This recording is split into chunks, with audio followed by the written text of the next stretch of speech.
Hey guys, what's up? Back streaming again. Today's gonna be kind of a later stream though. I do have a stream planned on Thursday and Friday of this week as well, so this week is kind of stream heavy for me. So yeah, today I'm just gonna do a few puzzles as you can see on my screen here, and yeah, I'm also gonna do a bunch of reactions to a bunch of things as well. So that's basically what I have planned for the stream. So yeah, let's just get right on with the puzzles.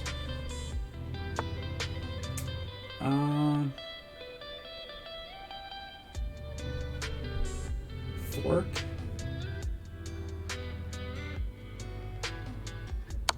Yeah, nice. Geez, what is the best move here? I could capture here, but I'm uncertain if that's the best move or not. If I go here, he just captures. Maybe capturing here is the best move. Because then captures. Yeah, but that kind of equalizes the game, doesn't it?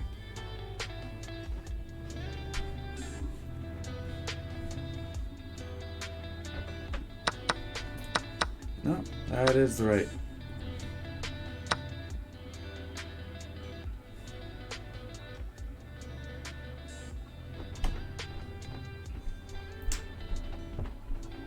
Okay. If we go here, it's a blunder because just captures.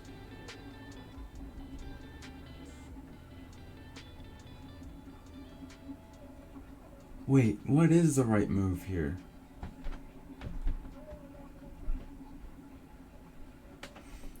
If I don't... Oh! Sacking, that has to be the right move, yeah. And then checkmate, yep. Get the lolly. The game is once again asking for my financial support. Alright, let's do the puzzle rush now. Top score 32, not bad. I mean, it's really good for me.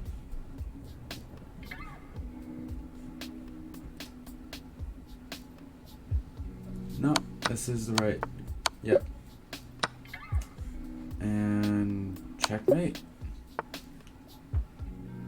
And checkmate. Checkmate.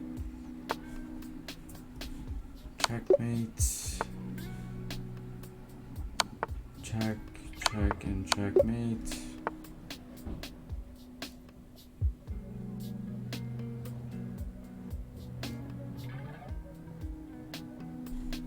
Oh, checkmate. I didn't see that the pawn was there. That's why I stopped there for a second. This is mate? Looks like it, yeah.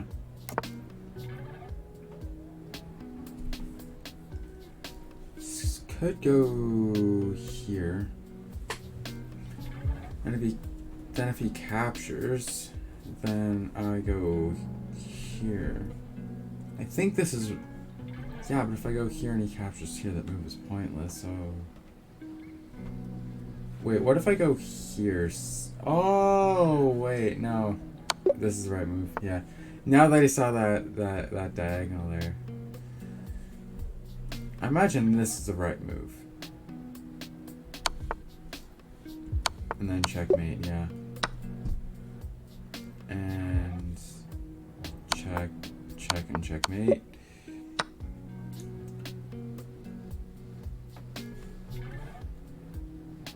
Here and here and here?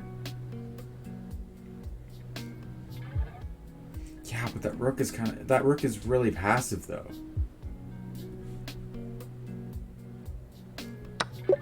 It is the right move.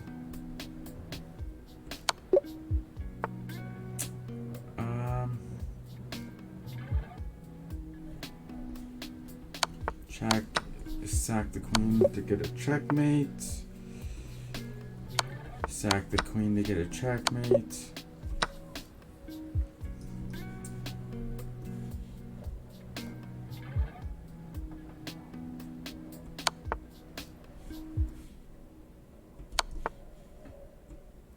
Huh. Oh, capturing with a pawn, though? Yeah, but if you capture with a pawn, you block this diagonal. What if I... No. It was capturing with a pawn, wasn't it? That's so stupid. Yeah, but if you capture with the pawn, you block the diagonal. I don't understand how that's right, but whatever.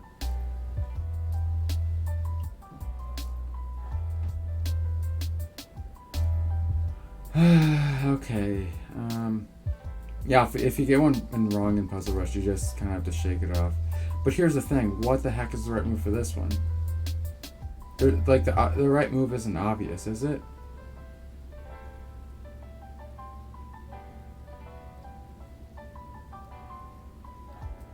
I don't see the right move right off. So I'm gonna go from getting really unlucky to getting screwed in the butthole. Is what you're saying.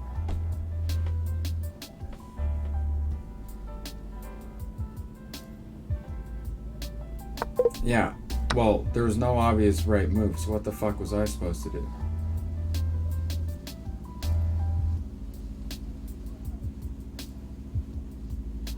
And what's the here and here, maybe?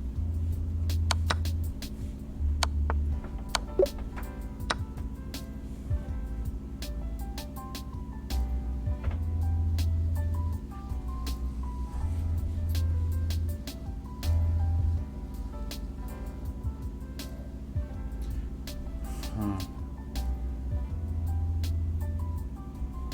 If I go here...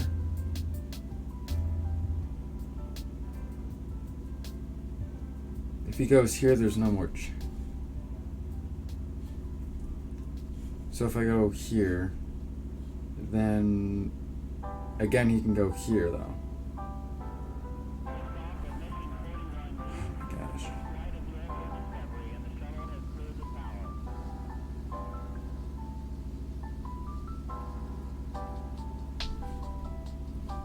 And of course that's wrong. It's bullshit. It's actually bullshit. Like, I'm not even kidding. Yeah, it's check, and then here. And capture the... Even though you completely block this diagonal and you're allowing the king to escape, apparently that is the right move. But it's really not, because it's bullshit. Like, I don't care what anybody says. Blocking the diagonal on your bishop, it's bad. I don't care what anybody says. That's bad. I like how it just says good effort here, even though it's really the game that screwed me in the ass. Okay, for this one, I literally have no idea. I literally have no idea.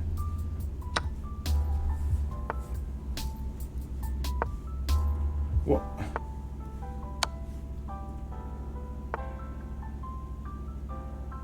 Other than here, there's no checks available.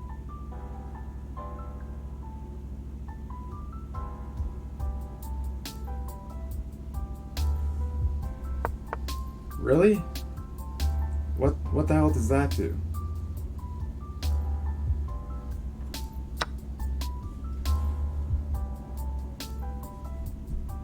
That's so bad. Wait, can I analyze that for a second? Sir, what's the problem with going here? To prevent this capture.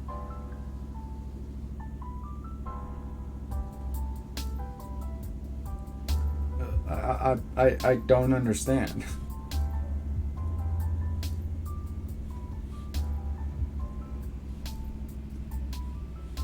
Anyway. What's... Yeah, well... Okay, but you can go here. Like, come on.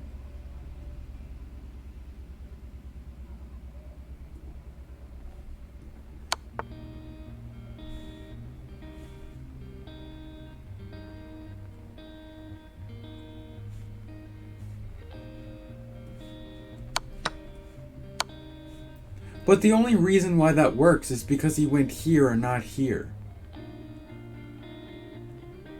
Right? Or am I crazy? Hold on. So if I go here, and let's say he goes here.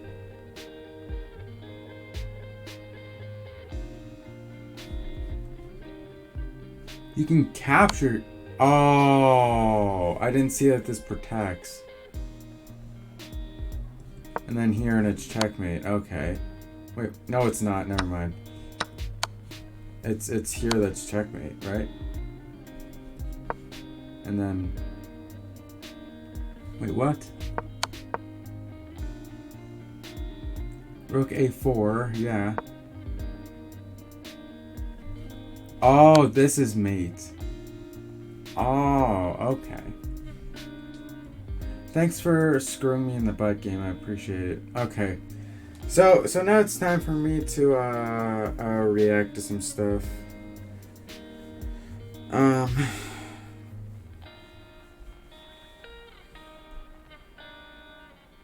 I'm gonna pause the music here and go to this article here. So we have covered two sections of this article already, taking advantage of your initiative and how to become a Grandmaster. So now I'm going to cover the section of how to study opening lines. So if we go all the way down here,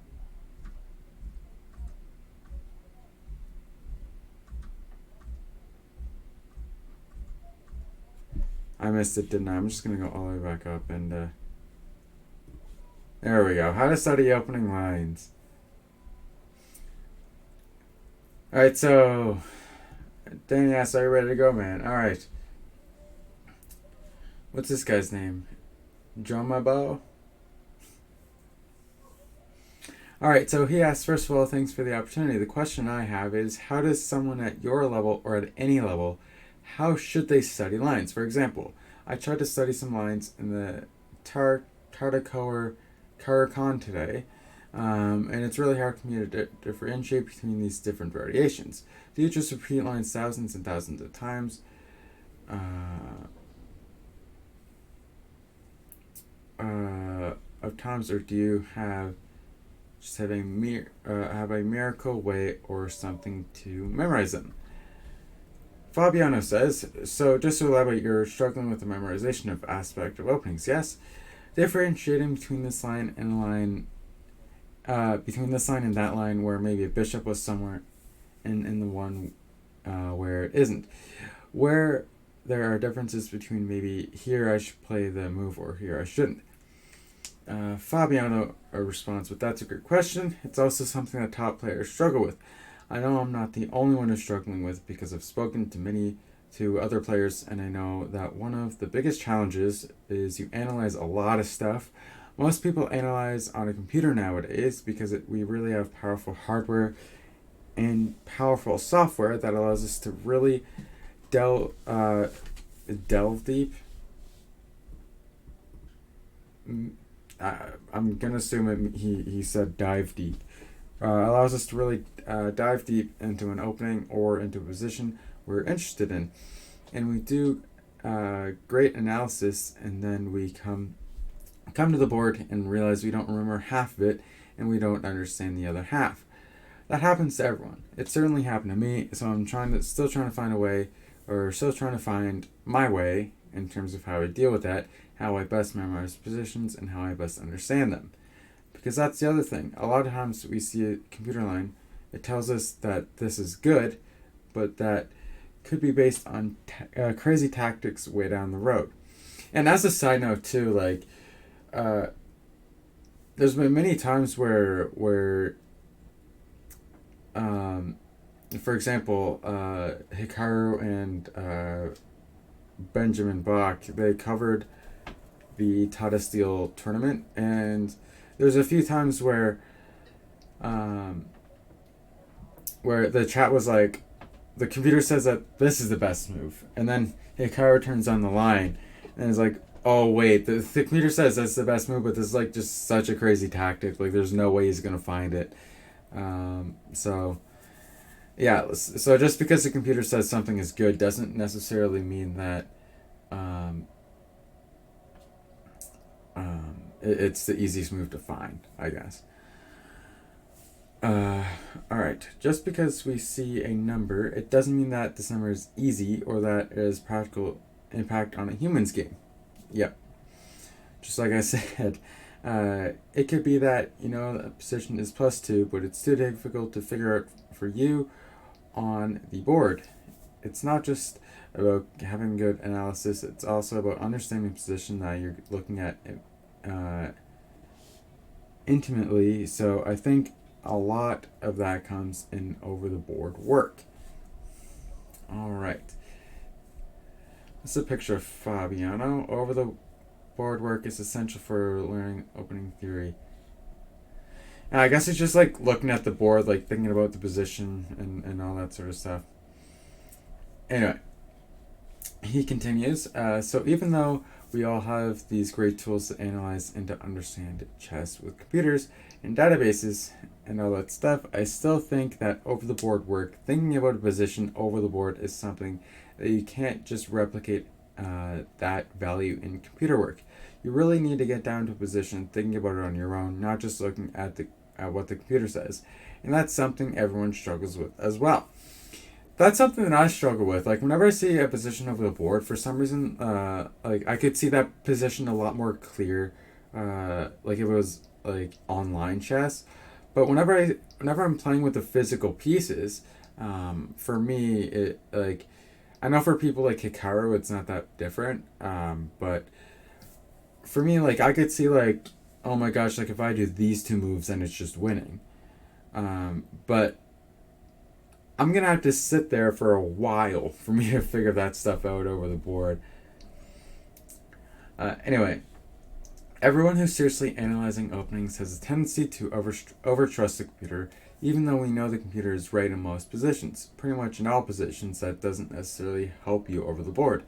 I'll just give you one example because it's something I remember very vividly about 1.5, 2 years ago. I was preparing for a player and I noticed that he played a certain opening in that tournament, and the player was Orion Tari. I've heard of him before. He was playing black, and he played this in the tournament.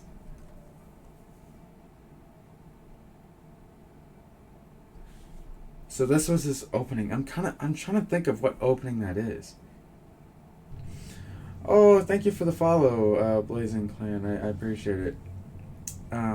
Just noticed just now. Anyway, thank you. I appreciate it. It almost looks like a Queen's Gambit or something. I'm not too familiar with what different openings actually look like. Or is it the King's Gambit? I'm not sure. Anyway. Basically, this line down is known not to be very good. He played it with black against a strong. Well, I think the reason why it's not known to be very good is he played it with black. Yeah, like you're pushing your kingside pawns, which your kingside pawns usually, whenever you castle kingside, they protect your king. So, yeah, I can see why Fabiano says it's not good or not very good. And the game was eventually drawn, but that isn't really relevant towards the opening. His opponent played 4d4, and they soon reached a position where a strong computer, a strong stockfish that we were running on mini cores on the cloud said +4. But us, me and my coach at the time, another GM, I'm not going to attempt to pronounce the name, we were looking at it, and to our eyes, it just looked like a total mess. It said +4 normally. +4, and normally that should be the point to where you say, okay, we're going to stop looking at this because the game is over. But we looked at it and it looked totally unclear. And so, for some reason, we had this idea to run an early version of Fritz. Probably some of you guys are familiar with the OG chess game, Fritz. And Danny says, I remember when I could still beat Fritz 4. Do you know what I'm talking about? Caruana says, we were using Fritz 13, so super strong by Fritz standards. We were running at like 2 cores or something. So not 80 cores, not the 100 cores or whatever that people use these days. And Fritz said it was pretty much equal, like 0 plus 2 or minus 0.2. It's something that was basically saying that this position is totally unclear. And I was thinking, how is that possible that two quite strong computers, one gives an evaluation like the game was over and the other gives an evaluation, I really don't know what's going on, you have to analyze it. Anyway, so we made them play a game and it only became clear to Fritz that the position was winning for White like 30 moves later. I was kind of shocked. I was like, how is it possible? I wasn't like White is tactically winning and Fritz didn't see it. It was that this was just winning and it was way outside the horizon, not in the tactical sense, but in a positional sense almost. In a long game, White just wins, and we know that this early Fritz was way stronger than Magnus or any human player on the planet. So just by that, we realized that even though this was a winning position and the computer shows it, for a human, that doesn't really mean anything unless you actually know how to win. Over the board, you can say it's +4 and White's winning, or you can say, well, this is actually an unclear position and anything can happen. I'm just using that example to say not to overtrust computers because they've gone a bit too strong. They're just living in another world now. It's very helpful when you're analyzing the openings to look at it from a human perspective. Yeah, that's another thing. Like, Hikaru is really good at differentiating between, okay, like this move is like a really human move, but this move is like, but whenever if he like looks at a line the computer gives him, he could be like, no, that line is way like computer like he's not gonna see it most likely, that's a part of the reason why I really like Hikaru as well. Like he can, I mean, obviously he's a GM, so he has a lot of experience playing chess and everything. But man, like he's really good at that. All right, learning what works on a human level is key. Yeah, for sure. Like you can be like, oh yeah, this computer line is like, it's just like blowing my opponent off the board. But if it's like if it's just a series of moves that are just too hard to find, then like you can't really expect somebody to play that unless if they've actually studied what that computer line is, of course. It's difficult, but looking at it over the board and trying to think, I play this and what's White's job after f takes e4. And I try to think about that. I try to use that tool myself when I think about positions. Let's say I'm analyzing a line, and I have all these crazy variations, and I just like to, when I'm away from the computer, just think about the position of, in my head and what moves come to mind from a purely intuitive, why can't I say that word? Intuitive human perspective. There, I said the word. Alright, so this is just a quote from Fabiano that I covered earlier in the article. And Danny adds, right, I was going to add that. I mean, that was fascinating even for this lowly IM, which means International Master. To even give a little more context, John Mabo, I would like to say that there's a difference between memorizing the move and then memorizing the why. Oh my gosh, yeah. Yeah, like you could be like even if you like computer lines again, just bringing up that example, you can be like, okay, this is really strong. But then if you don't know why it's really strong, then it's almost like you're not really sure as to what you're doing, really. But if you analyze, okay, like, oh, so this is a good move because of this reason, then yes, then you definitely understand the position a lot better for sure. And I do think, obviously, when Fabi tells the story about trying to solve Orion Tari's openings and that level of depth, maybe we're not doing all that. Maybe we're not all doing that, but I do think, and Fabio, maybe you can help me here. I do think there's a process where a lot of times when people are going over their games in rapid fashion or they're trying to memorize their opening repertoire, you can get a bit robotic. And usually two bad things can happen here. One, you usually don't understand, as you said in the Caro-Kann, why the bishop should be on f5 versus d7 in the advanced or g4. Are you actually taking the time to process the why?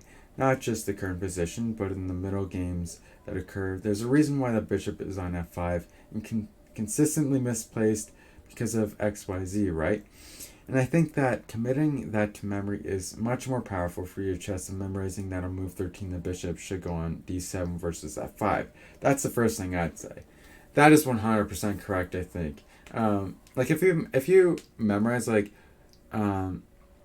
doing these sorts of moves are good because of this reason, or there's XYZ reason why these sorts of moves are good, then that is like really, really valuable to your chess game. And the second thing I'm going to ask you this, Fabi, and I'm asking this question for myself. I've actually found that it could be counterproductive to do too much of that before a tournament because it puts your brain in a space that is maybe not the most powerful for critical thinking, which is basically you're analyzing the position to the point you're willing to play it.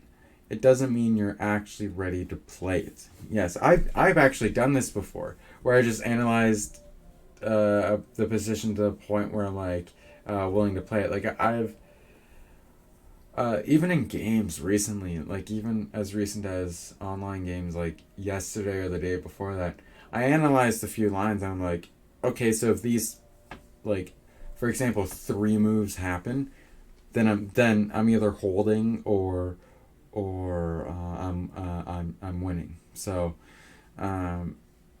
sometimes it is a lot better to be able to be in this space where you can actually calculate it to the end and calculate a few different variations as well.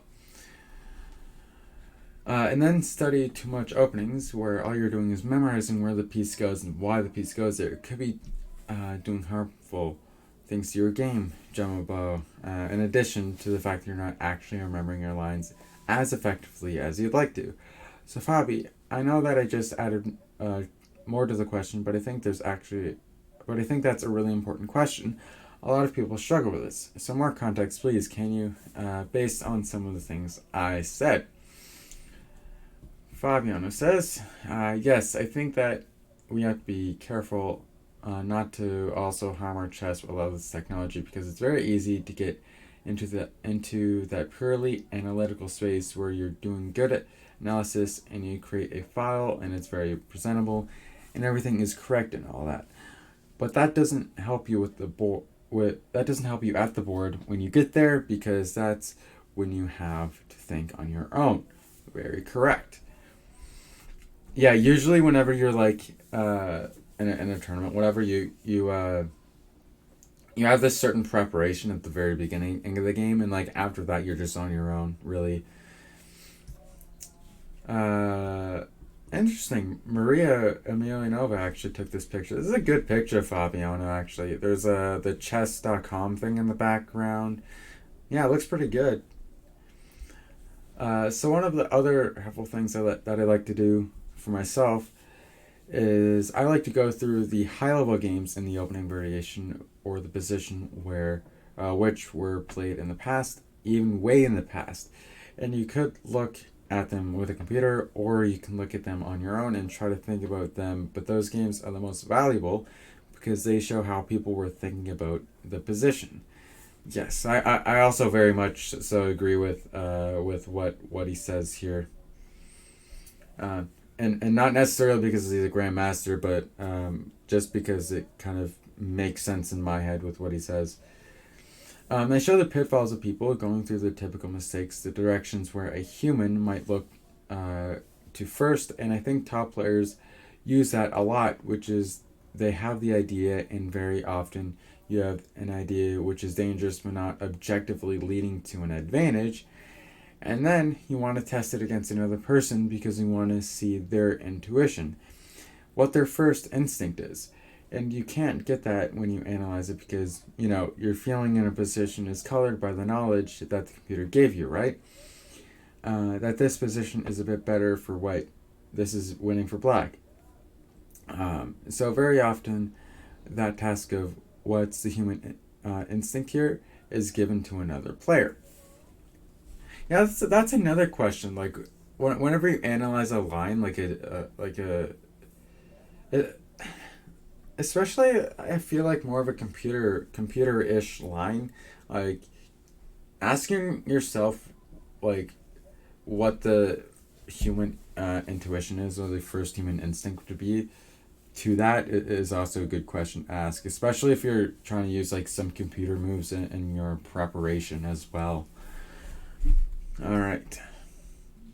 You play a training game against someone in this position. You say, "This is my idea, and now it's on you to figure out what to do over the board." And it gives you a feeling for how a human approaches the position. I'll be the first to say this technology is incredibly helpful, and it's led to the development of players becoming stronger, younger, and the next generation. And the generation after that will be stronger than the previous, I think. That's, I think, undoubtedly true, and most of it is due to our knowledge and the technology we have that allows us to learn so much so quickly. So I guess this picture was taken in Norway chess, I guess. They're using a lot of pictures from Maria Emelianova, but I guess I can't really complain because she's really good at snapping these pictures. Technology is helpful, but you can't overtrust computers. Yeah, that's very important to notice. All right, so we're almost at the end of this section of the article here. All right. But you have to use it wisely. You have to make sure you're still thinking about the position and you're not letting the computer do the thinking for you. So you just use it as a tool rather than, it's just taking control of everything and you're just there to press buttons and to create neat files. That's a problem that I think everyone or anyone who seriously analyzes openings will fall into that, including players that are at the very top. And I know that Magnus tries to avoid that as best he can by trying to avoid computer as much as he can, of course. You can't avoid it completely. It's super helpful and important to use, but trying to make sure that it doesn't affect his play. It doesn't get in the way of his understanding of the position. All right, so Danny adds, good stuff. Yes, we say don't just press spacebar. Spacebar, next move, or whatever. With great power comes great responsibility. Yeah, of course. Dude, that was from a movie, wasn't it? With great power comes great responsibility. I can't remember where that was from, but yeah, that was definitely from something. You just got a rating of 1900 on chess.com after getting 1800 for the first time less than a month ago. Improving fast and I'm excited. Nice. Yeah. Yeah, I'm not as high as you, bro, but yeah, I know Lichess ratings are more inflated, whatever, but yeah, like I'm like between 1200 and 1300, I think, for Lichess now. So yeah, like whenever I kind of get in the headspace of like I'm playing really good, like I just want to keep going. I keep going. Anyway, don't overuse the computers. I will double down on what Fabi said too, Jamoba, and then we're moving on from this. Training games, so important, right? To set up the training position for move 13, move 15, move 20, it's going to be much more effective probably to your understanding of the position. A lot of people spend too much time doing other things. I think training games are a really powerful way to get better. Yeah, I've never really done training games. Well, I suppose I've never even competed in a real chess tournament before either, but yeah. All right, so that's going to be it for the article today. I think on Thursday, whenever I stream more chess and everything, I'll cover this section. The difference between preparation and playing chess. Alright. So, I think I will react to some YouTube stuff, and I'll actually put my phone more in front of me, so that way if any of y'all put something in chat, I can... It's like more easy for me to see it kind of thing. Alright.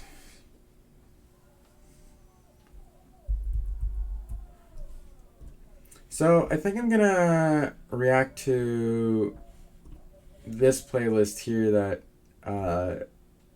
Hikaru's Clips channel has, called Amazing Chess. So,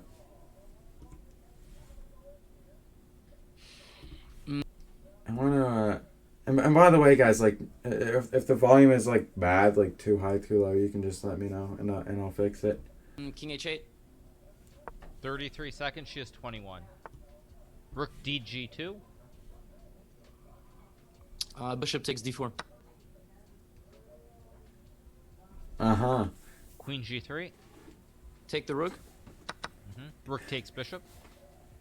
18 Queen seconds. E7. Queen E7. She has 21, you have 18. Knight E2. Rook D3.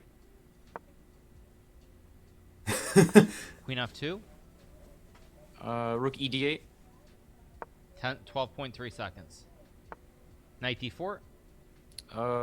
Queen H4. Queen takes H4. Oh, her queen's on F2. I thought it was on E2.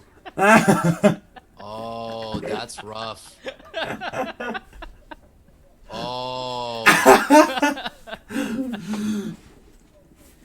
What is Liam thinking about? I think, For as his you're first saying, game he today must was be insane, calculating what? rook e1, surely. What else? Rook E1 is it's gonna be, if he plays it, if he convinces himself to play it, it loses, and it's -8, and it loses in a way which is really easy to see once you get there and really hard to see from a distance. And the idea is that rook E1, Queen C3, Queen F4 check, E5, H8 queen, and you cannot take the queen. Oh my god, he's playing it. he's just played it.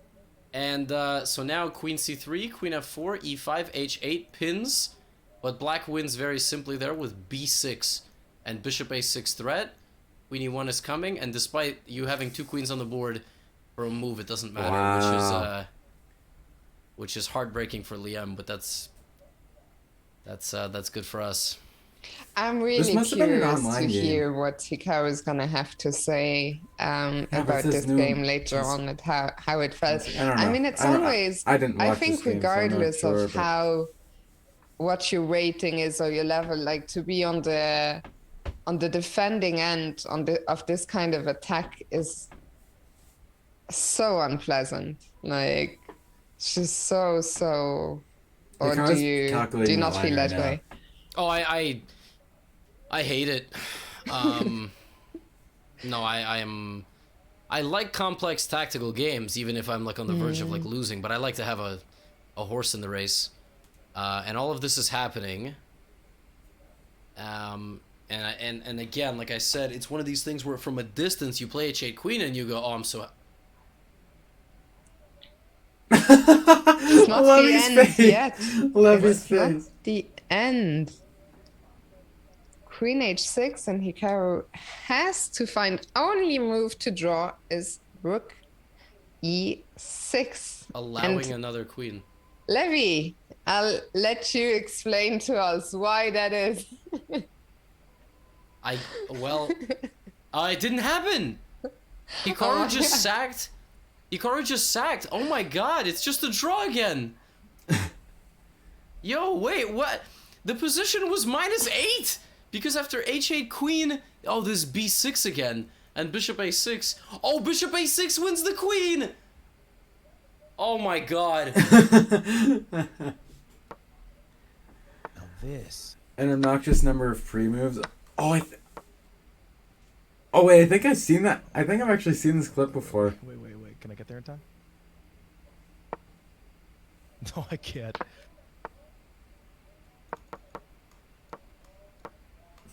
Oh. Okay.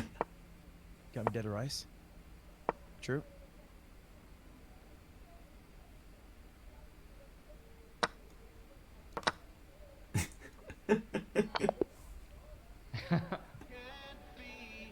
Okay, so now it's just checkmate and where's the checkmate? There's it's 1, 2, 3, 4, 5 checkmate. Oh, it's insane. All right. G takes h3. Sorry, excuse me. What? He played G takes h3. Bishop takes f3 check. Queen h3 pre-move. Queen g2 checkmate. That's so unnecessary.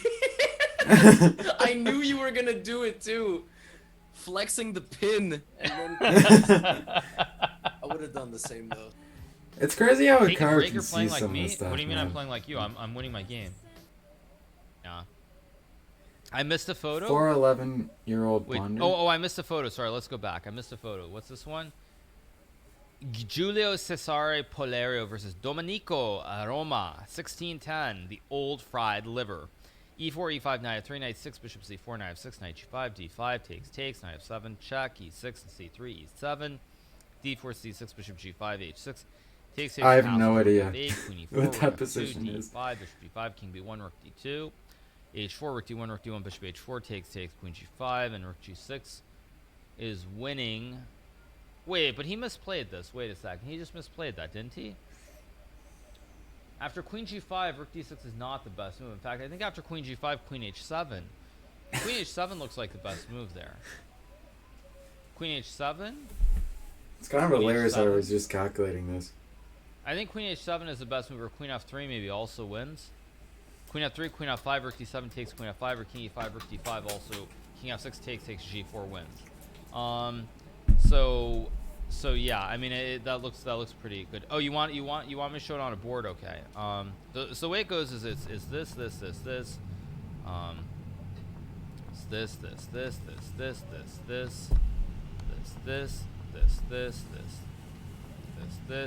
this, takes, castles, rook f8. He already has the whole rook thing f8, memorized. e4, rook f2, d takes e5, I believe is the move, and then it goes like g5, is it? How does it go? It's like, no, it's bishop g5, king b1, rook d2, takes, rook d1, bishop g5, h4, takes, queen g5, and now rook d6 is played here, but I don't think that's the best move by white. I mean, let's see. Evaluation, yeah, rook d6 is not the best move. Rook d4 is actually mate in 6, but even queen f3 is also +9. So the line I was saying was queen 3, queen f5, rook d7 check, because you cut the protection. Like if you go here, the queen is guarded. So you go rook d7 check, you cut the protection. Black takes, and then you take the queen. Black takes, you go check here, takes, and then g4, pinning the bishop and the king, and you collect the bishop on f5.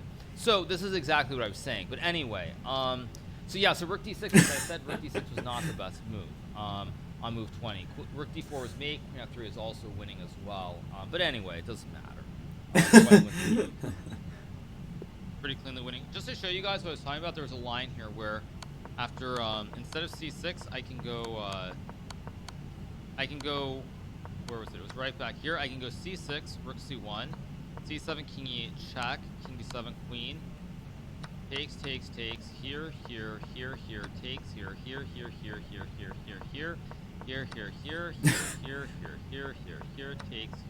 and it's a draw. So that's the reason I didn't play that, you guys, in case you couldn't keep up with what I was saying in my head. Anyway, let's play a couple more. Then another challenge. What gambits can I play? Actually, I'm gonna play something weird. I'm gonna play this, it's not a gambit, but it's a cheesy trick. Which is to play a4 and like a5 and like e6 and d4. Isn't the C Okay, pawn a let's little go bit here. bigger? Or am I crazy? Okay, let's go here maybe. I swear Hikaru's C, Okay, let's C see. I'm gonna pawn go is a little f4 bit and bigger. bishop d3 next move. Oh no, I blundered a knight. Whoops. Actually, it's just checkmate. Alright, good game. Tough luck. Better luck next time, my friend. Chess is hard. that's hilarious. He's like, oh no, it's like a variation of like the oh no my queen. Well, actually, in the title it says oh no my knight, so it's just hilarious. Oh my gosh. Probably the latter, yeah. You kick once in a blue moon. Wait, let's take.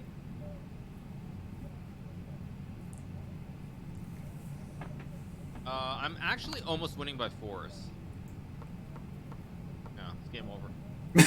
Gonna get the dub. He's like, I'm actually almost winning by force, and then he just pre-moves the rest of he just casually pre-moves the rest of the game.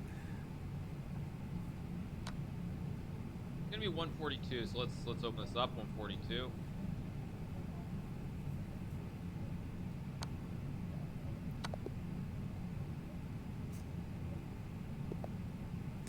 Oh jeez. I think I misplayed this though. Pretty sure I misplayed this.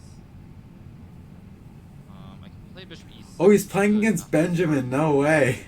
Getting very dicey. I'm just gonna move my king out.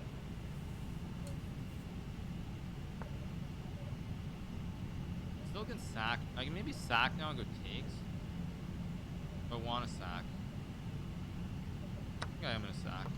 Oh, I should have taken the other way. Oh, that was so stupid of me. He missed it. Now I take. He should have gone check and taken the rook. He would have been winning there.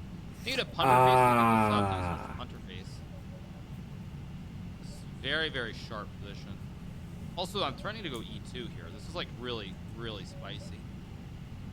So spicy.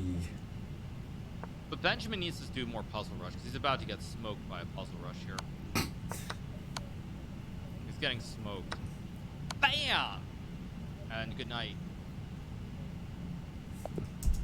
Yeah, for those of you who don't know, the reason why it's all worship King and Cairo.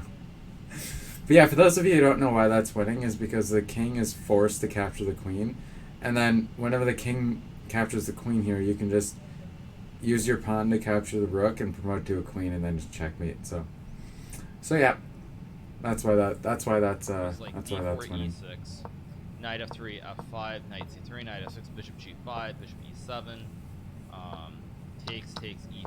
But it did turn into this, and then it was like b6, knight e5, castles, bishop d3, bishop e7, queen h5. This is a beautiful game. I'll just show it for you guys because it's really nice. It's queen takes h7. H7, yeah, takes king. King can't go back since checkmate with the two ponies. They cover the squares. Ah. So you go king h6, check here, check here, or not h3. Sorry. You go check, king f4, g3, king f3, check here, and castles. Wait, I've You never saw even it. seen this game. What? Wait, how do I have no time? Oh my gosh, that was crazy.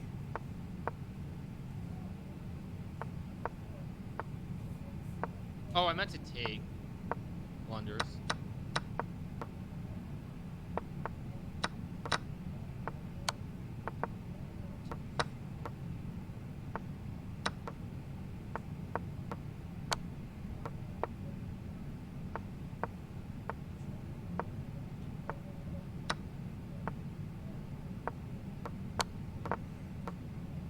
Intense game, oh my gosh.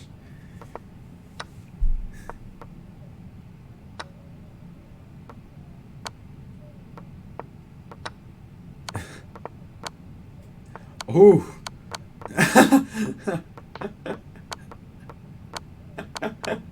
Ooh, let's go again. Oh my gosh. That was That's an crazy. interest- Do I go for a stupid sack? Let's go for a stupid sack too. Let's go for this. I don't know if this works, but let's go for a stupid sack too. I take, so I can take and fork him with knight d4. I suspect he missed this. Just take, and that's GG's. Yeah, Cairo is pretty crazy.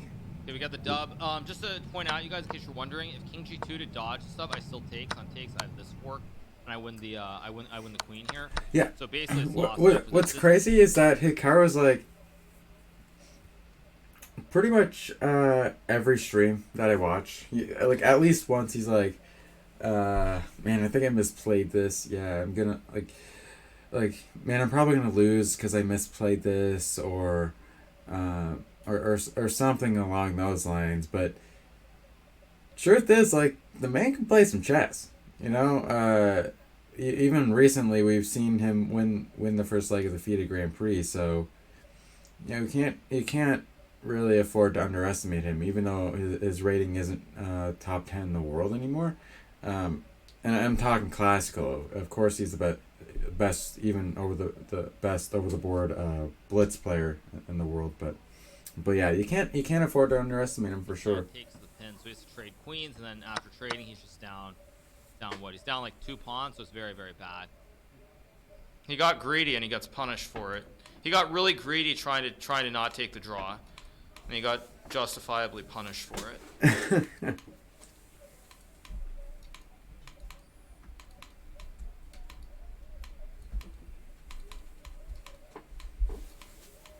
He had a repetition there, and then he thought he could flag me. What is this video titled? Hikaru's reaches his highest rating ever. This is actually very bad for black, I think. No way, his rating at that point was 3567. Oh my god. Let's just go here in A6 maybe. Whoa. I don't know if this is good. It's probably yeah.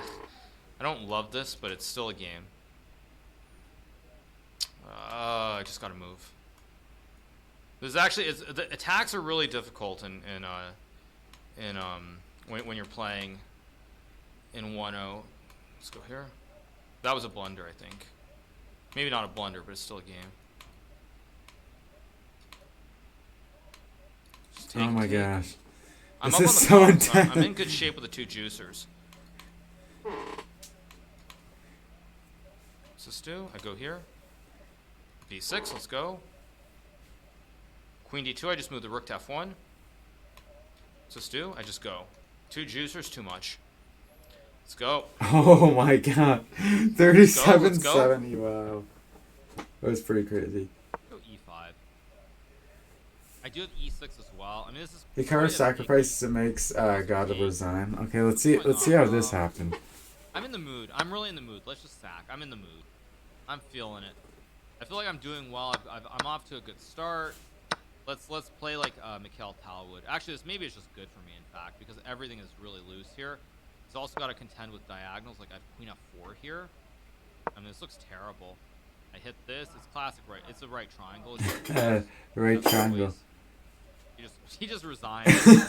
Yeah, we're off to a very, very good start. Very, very good start. Hikaru's pieces go boom. What? Happy New Year to Algae and Hikaru clip subscribers. This made for my happy face, but This is gonna be really bad. what?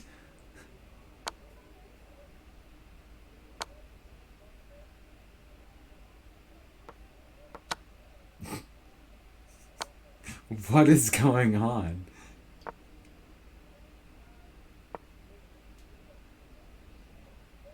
Yeah, the pieces just go boom, fall off the board like magic. Oh, what? Fuses just go boom off the board like magic.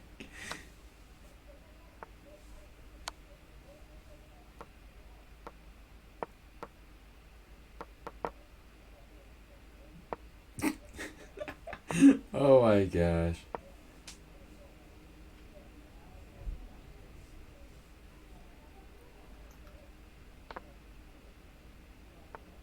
Two queens.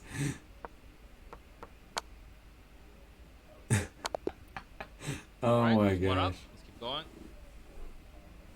Is 2 knights a draw? I can't remember. F4 was such a stupid move. Or wait. No, wait, I can take How often do I watch Hikaru? Pretty often. I have to make sure I try to watch as many of his streams as I can. Yeah. He's actually streaming right now. I might rate him later. I don't know.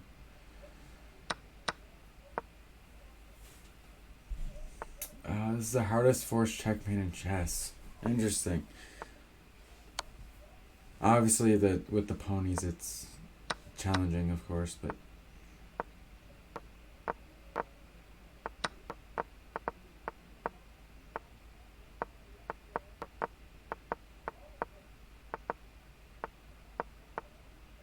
Look at Hikaru, who's just so focused, man. Like.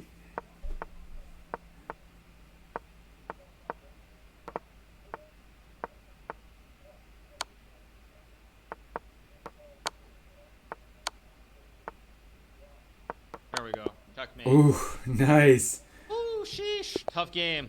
One more. Oh wow, yeah. So yeah, that was the entire playlist, guys. Yeah, that was pretty good.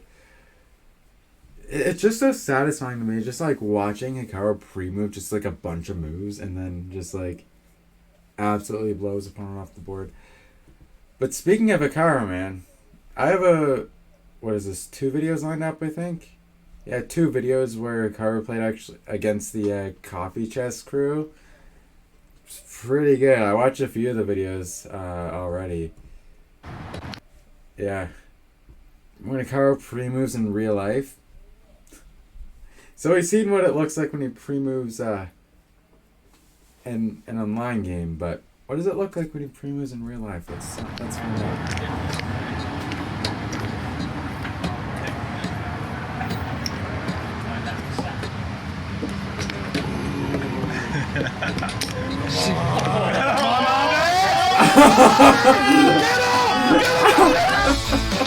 No way. Oh, dude. Dada, she's really good. She's really good, actually. Yeah. Yeah, I remember seeing a video by Coffee Chess how the guy who kind of analyzed the game afterwards, he was like she's kind of like a young Beth Harmon in a way, so she's pretty good. Let's see what she can do against it.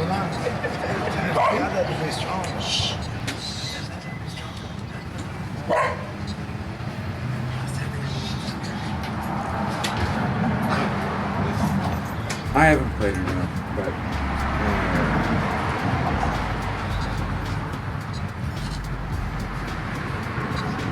yeah, the Hikaru was now.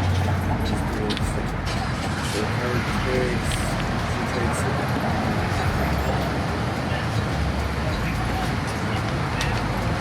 Double attack. Sure you want to take that way?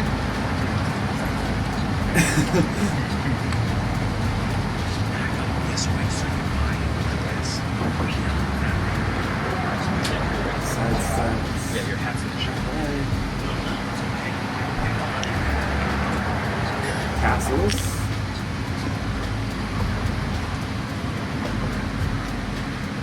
Please stand. Is she gonna take? She does take.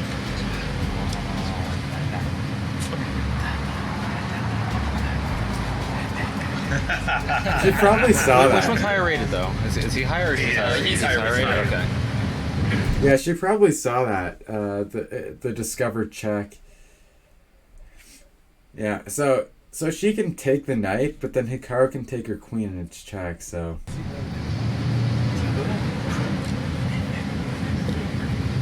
Never give up, never surrender, Dada.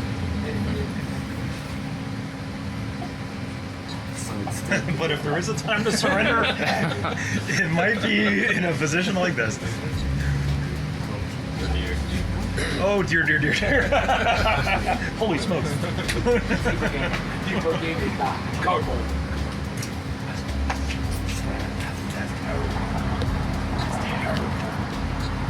I don't think there's a way to stop it. Yeah. Oh man. It's a sad state of affairs. Yeah, there wasn't really a way to stop it at that point, but yeah, she was a good sport just playing through it. But yeah. Alright, Noah. No, he said I can't help you, Elvis so you might be Noah, okay. Okay, ready? Sad, yeah. Alright. Wait. Yeah. You- What sucks the most is that like whenever your opponent has a thing where it's like no matter what you do, it's like impossible to stop the checkmate. You're playing 1 minute? Yeah.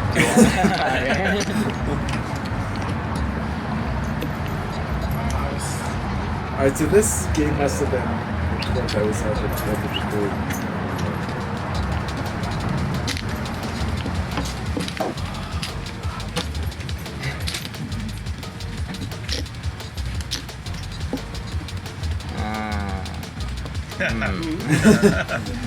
Be very careful.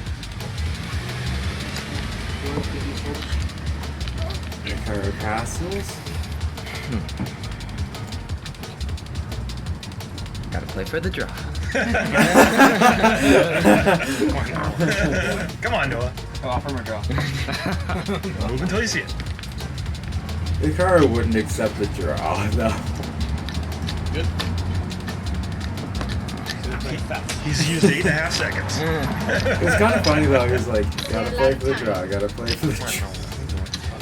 Yeah, that was pretty funny.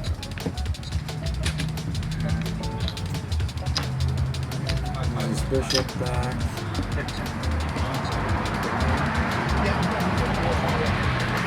So it looks like Hikaru's really trying to attack his opponent's queen side where he castled. Danny's gonna play next. Yeah, no, it's coming out right now.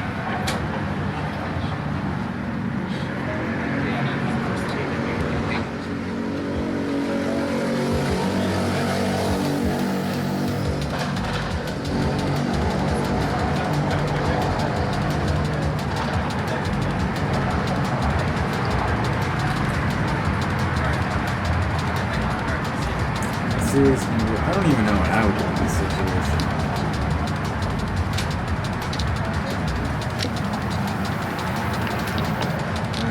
Capture the pawn towards the center of the board and just in general the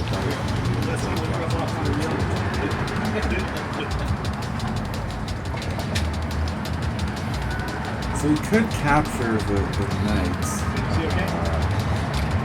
But then Hikaru's bishop can come in for a check.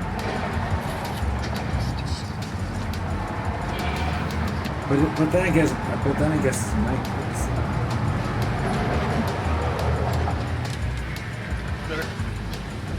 So I don't know.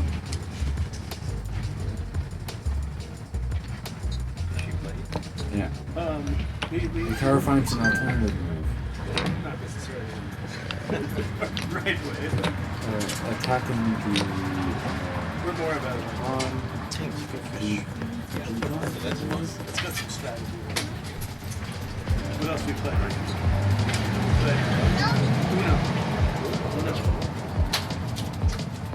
Tic-tac-toe. Do you like tic-tac-toe? Yeah. Starting with the squares. Yeah, right. Took the juicer. We have some It's one of them. tunnels to make trees. Take the chance.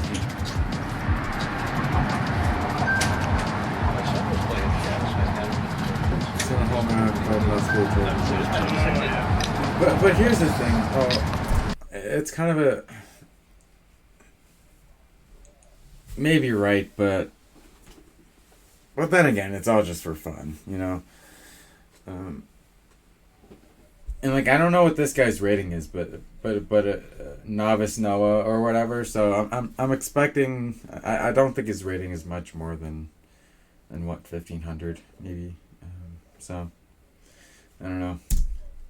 But yeah, it's That's how someone developed the time wheel chess. You make moves backwards in time and you start doing different time levels. I did it for Stanford. It was pretty to have to hold all that in the brain. yeah, like you have to do it. Literally. Yeah, literally, yeah. To be fair, like I No, but it was close. Yes, bishop back. Yeah, I had bishop back to F8. Oh, was the volume too loud? You You couldn't hear me. Okay, I'm gonna turn the volume down a little bit then. Yeah, I was just mentioning how like I don't even know what I would do in this situation versus a card. So what do we have here? Rook. So he has 3 pawns. 1, 2, 3, 4, 5. Hikaru has 5 pawns. So Hikaru's essentially winning by 2 pawns. Always. But it's still too loud. You can decrease the volume.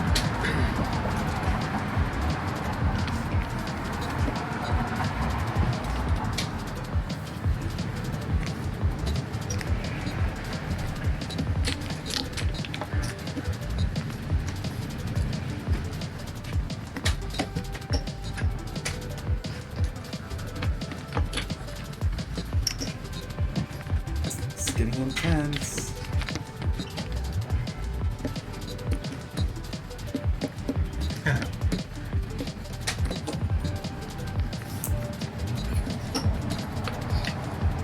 Hikaru's down to 8.5 seconds, or 18.5 seconds.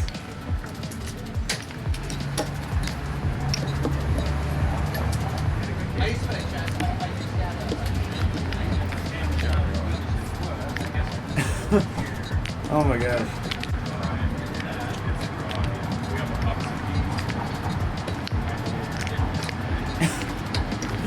Oh, this is so quick. This is so quick.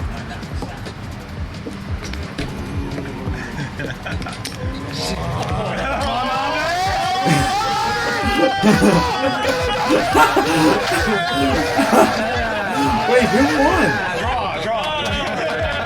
You won.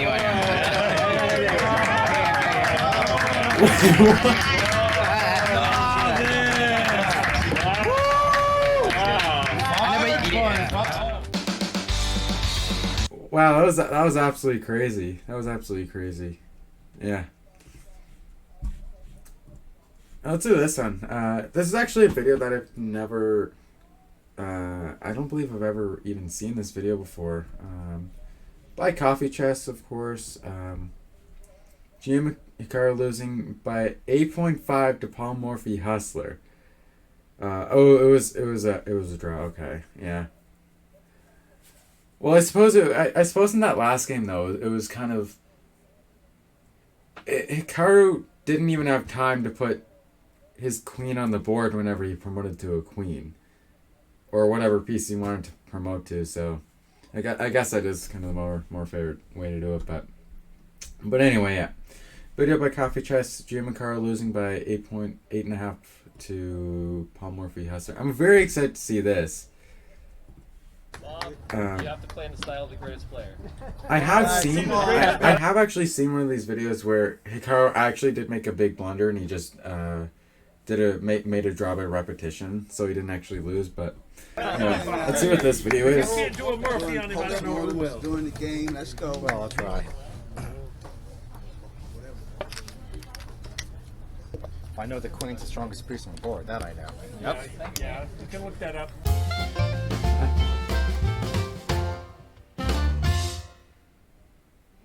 Nice. If Polymorphy was alive, who would he fare versus the elite? One thing's for sure, we're about to find out.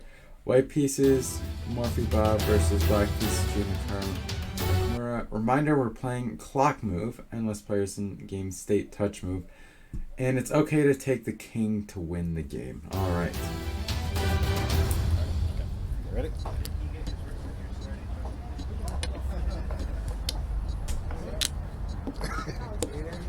He's playing the accepted version of the gambit.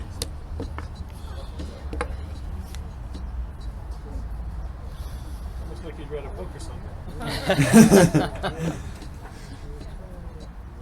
Man, this is crazy. The fact that Hikaru can win with only a minute on his clock is beyond me. Which gambit? Which gambit is that? Dang it! I saw whenever Hikaru was kind of given a lesson about it. I'm not. All I know is it's a gambit because he gambited her pawn. That's all I know, okay?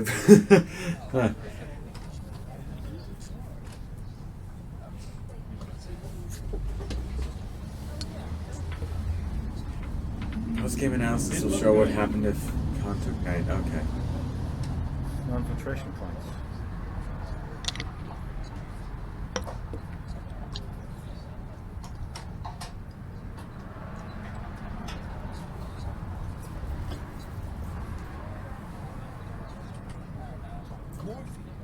And look at this. White's position is If I had half his better. talent, if I had half his talent, Magnus Carlsen wouldn't be world champion. Yeah, I think the reason why White is better here is because like not only do you have these two open files, but also these diagonals that White has, and also if you look at Black's position, Black has both these rooks here. Well, obviously this rook here is underdeveloped. I'm sitting on a chair, just on a rotating chair, to answer your question. But yeah, obviously this rook here is underdeveloped, and both these rooks are not actually on open files. And additionally, this bishop here is kind of trapped. It can't really go anywhere. So that's probably why the evaluation is what it is in this position. Let's hit the play button on the video.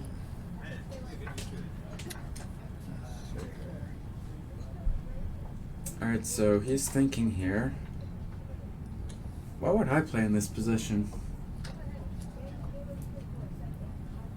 To be honest with you, I'm not too sure.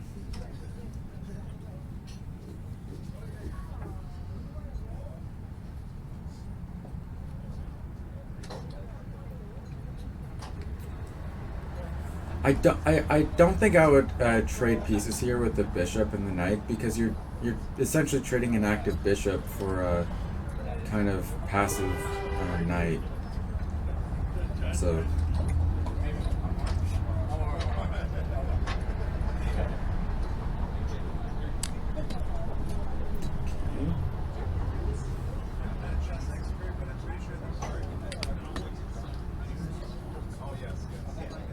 Plays h4, h3, or h5, excuse me.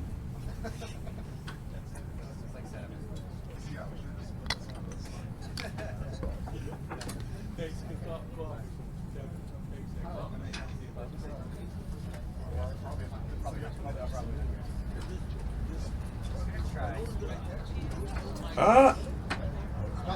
Okay, lining up the battery. Okay. Oh, I suppose it's not even... I suppose this isn't even hitting anything. You have to go...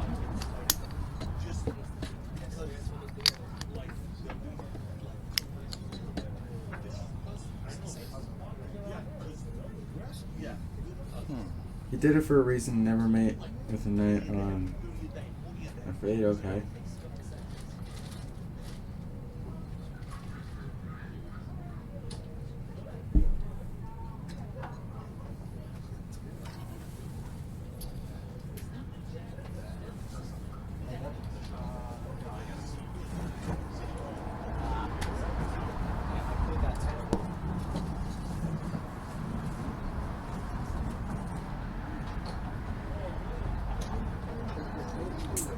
Let's see what he does here.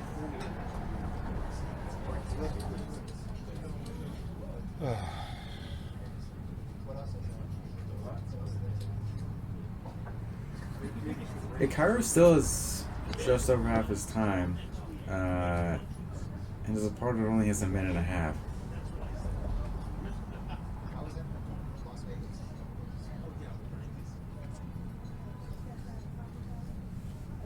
Took the knight so we can mate him. Yep.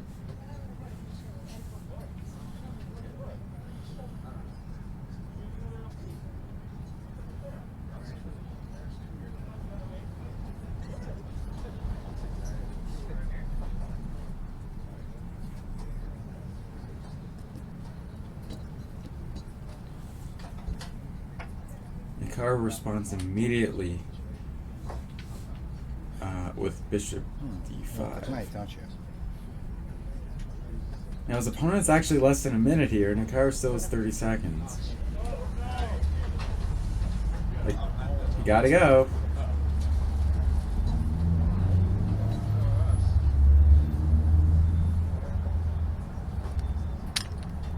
And takes back the knight. Yep. And now the position is a lot closer to equal.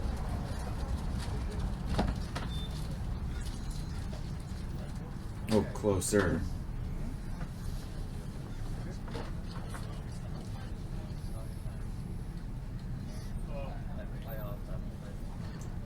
You gotta go. Oh wait, whoa.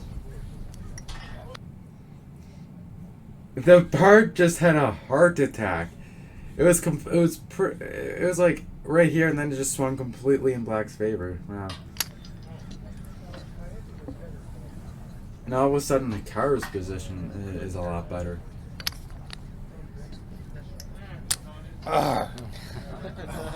Good way to protect it. I like that. Well played. And that's why. You were winning, Mike. You were winning. Nice. Nice game, Bob. No, you were winning, of course. I try again? No, you should take the pawn on h6 and just try to push the h pawn rather than looking for an attack. Yeah, we can play. I try again? Yeah, sure, of course. Hey guys, Brian here, and what a game by Morphe Bob. Holy smokes. I mean, I think out of all the players that have ever played Hikaru, he had the biggest advantage, 8.5 against him. I think there was another one, Ari, he had 6.5 or something.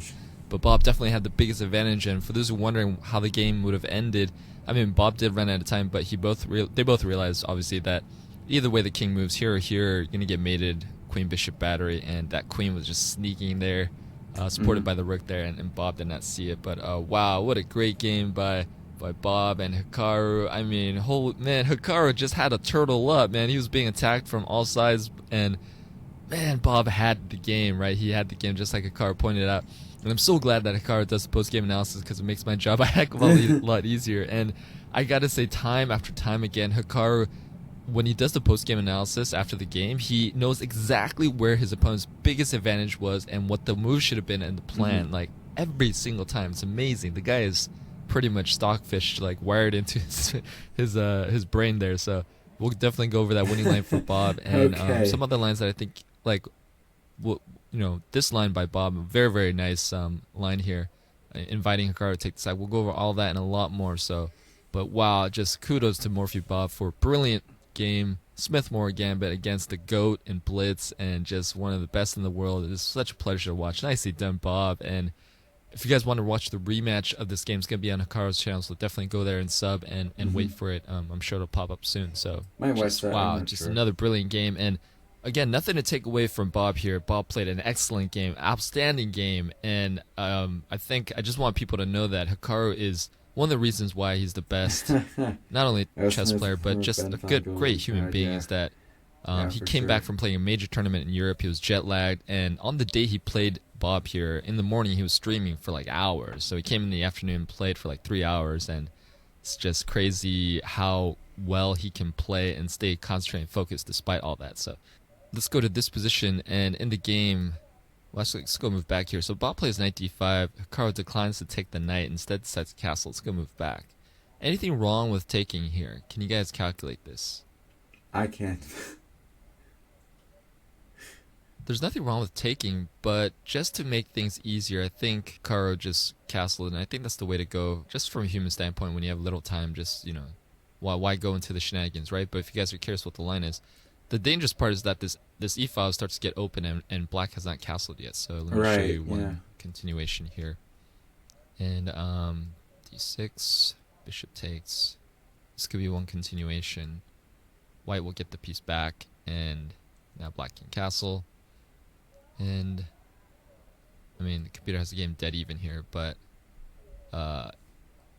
if you know a good player is doing something like this, it should raise a red flag, and they've kind of obviously studied this line, has experience. So if you accept, you might be falling into one of their lines. So I think that's why maybe Hikaru decided to castle there. So just in case anybody wondering what that line looked like, let's go to how Bob could have finished the game off. Hikaru mentioned what the plan was. Let's go move back here. In the game, rook d6 was played. Let's go move back. Will be another move for white. Capturing the just like Hikaru said, take that pawn, and look at Black's position, it's not fun. It's really not fun. He's turtled up. What can he really do? His rooks are tied up. Can't really push this pawn. Bishop's going to come here. This bishop's being blocked in. This knight doesn't really have any good future squares to go to. Woo, not a really good plan for black here. I mean, maybe something like queen b8, double up, but of course you can play queen g7, and you know what the plan is, exactly what Kara mentioned. You want to push this h-pawn to glory. And again, no good plans for black here. Computer recommends d5, but you can start pushing that h-pawn and get this king to safety, take advantage of the pin, and bring the knight. Knight takes, pin, push, and eventually you'll queen, and when the dust is settled, right, yeah, White will be winning at 8.8. Basically, right? Generally, that's the plan. Take the pawn and push the h-pawn in. Hikaru got that definitely right, as usual.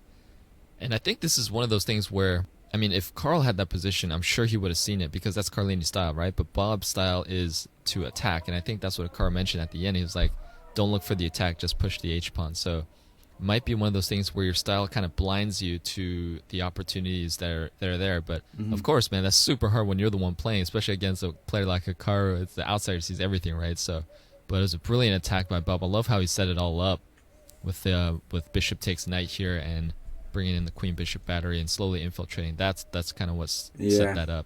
And last but not least, here in this position in the game, Bob plays bishop g6, trying to create some type of play. Let's go move back. Will be another move for white here. How can white stay in the game?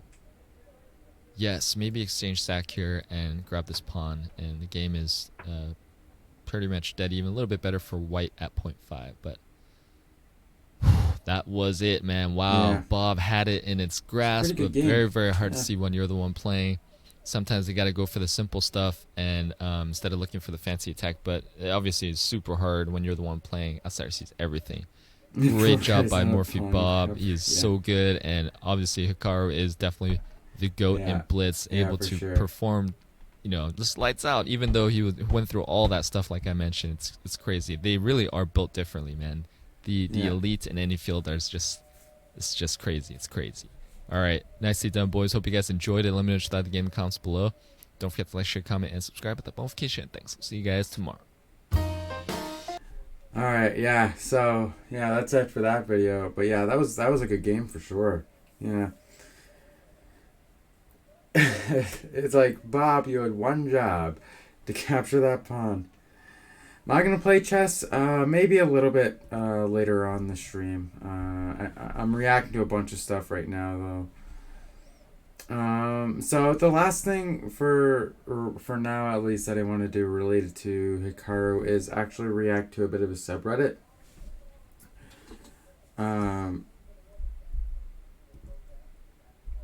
So I want to go top host of the week.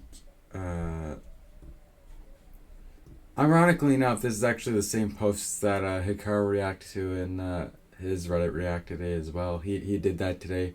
Unfortunately, I had to leave for work like right as he was gonna do it, which just absolutely sucks. Like the only time I've ever caught Reddit React live for him was like I was just like out cooking whatever because I wasn't expecting him to do it, and then whenever I came back in my room, I noticed that he's like at the end of Reddit React, and I was like all disappointed, whatever. Anyway. Alright, so Reddit React for this week. Of course her name is Karen. Do you like anyone? Yeah, you. I have a boyfriend. Yeah, you. Oh, haha, thank God. Yeah, no, I'm single, I don't have anyone. Yeah. Yep. Then Hikaru with his face, though, is just absolutely hilarious. I've actually seen this. Chess isn't a game of unlimited beauty. I've actually seen this post before it actually popped up here. Day 1 of chess, day 365 of chess. Yeah. 2 different pictures of Levy. Just crazy. Interesting. So queen is of course a girl, right? At least in ancient times. And pawns can turn into a queen, so all pawns must be girls too. And a pawn can turn into any piece except the king, which that means all pieces. That means all the pieces beside the king is a girl. So basically, chess is a harem war between two sides, and then you steal each other's harem member one by one, like NTR. This is why chess is hot. Oh my god. Evo laughs. Ha ha ha ha ha ha ha. When you win a daily game against Hikaru because he forgot to make his move and you won the game. Yeah. Yeah. I've actually never seen Hikaru play daily chess live, so yeah, it's yeah, this is like on point. Anyway, chess is dangerous. Wait, what is this? Oh wait, I've seen this clip. Yeah.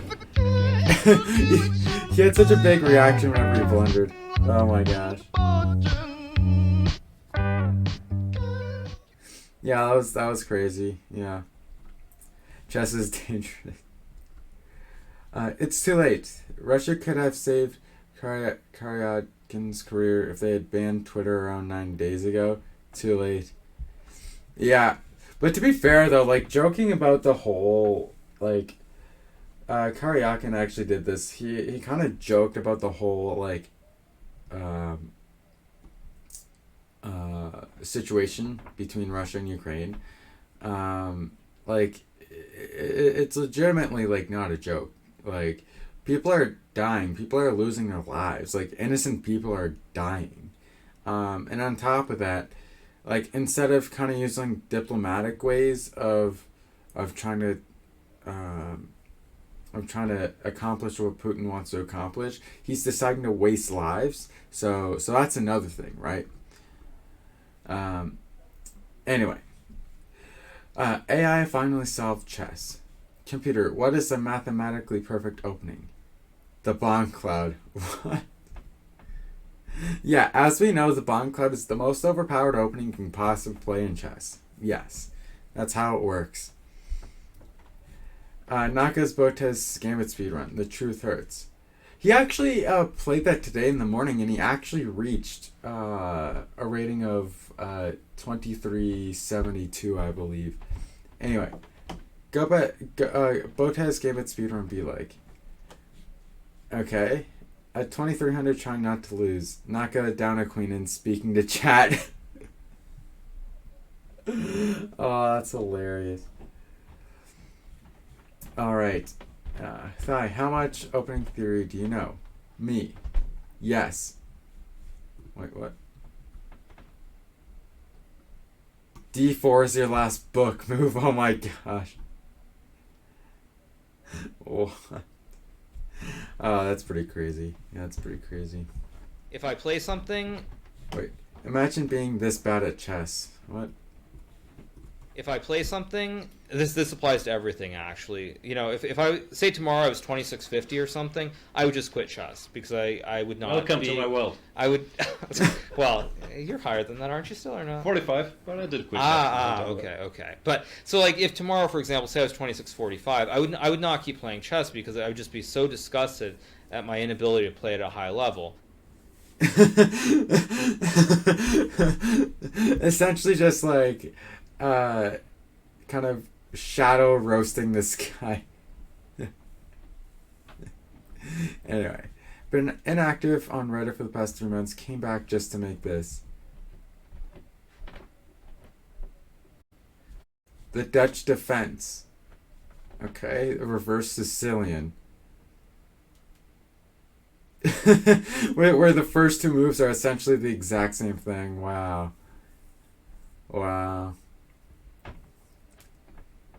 Alright, who else would pay top dollar for this?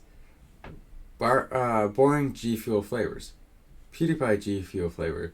Pineapple G Hikaru flavor. Honestly, a lot of people would buy it probably just for the meme, honestly. If you get what I say. Karyakin's taxi driver Moscow. Yeah. But yeah, like I said earlier, like just I don't know, just joking about the whole Russian-Ukraine thing, just the whole Russian-Ukraine thing, just like joking about it, just kind of pisses me off actually. Oikdorf versus Sicilian is c4. Reverse Sicilian is c4. Okay. Okay, yeah. Okay. Let's continue. Another true story. Hikaru does Reddit React. Your meme got 300 upvotes, but Hikaru didn't review it. There is actually this, Hikaru actually, there was a week where Hikaru did Reddit React, where somebody essentially did a video of this, where this guy's post got like above 100 upvotes, which Hikaru reacts to all the, he essentially reacts to all the, posts that are 100 upvotes or higher for the week. And he actually accidentally skipped somebody's post. So that's, I believe it was that same guy. It could have been somebody different. I don't know. But somebody created a meme where it's like, where it's essentially this, where your post gets that many upvotes, yet he didn't react to it. And Hikaru just like laughed whenever he saw it. Alright, especially Nat Geo and Discovery Science. History, Geography, Science channels between 12 and 2359. Okay, History, Geography, Science channels after, yeah. To be fair, like, even though I chuckled a little bit, I don't fully get this one actually. Maybe there's something. Obviously, there's something different between the hours if they're trying to make a joke about it. But relatable. My friend, can you teach me a game for mental relaxation? You should try chess. Oh no! Don't play chess if you want to be mentally relaxed. Please don't. Just don't. No, it doesn't help. Trust me. When the passion strikes, normal accent when you get upset about stockfish. Oh my gosh. Alright, so this is gonna be the last post that I react to today. It's actually a video. If Magnus was a rapper, what? Oh, my post actually almost got 100. Almost got 100. This is a bigger blunder than what Kasparov did. Yeah. Yeah, for those of you who don't get it, Kasparov actually made a huge blunder in his World Championship match versus Vishy Anand. So, what essentially happened in that game, if Kasparov had have traded pieces correctly, it would have been, I believe, a pretty simple rook pawn endgame for him. But he actually blundered that. So Vishy ended up winning that game, I believe. So that's what the meaning behind this statement is. But anyway, let's look at this video. If Magnus was a rapper, let's see what this video is about.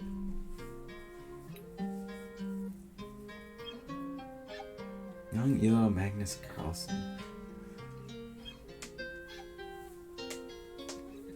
I'm really sorry, I just don't even remotely care.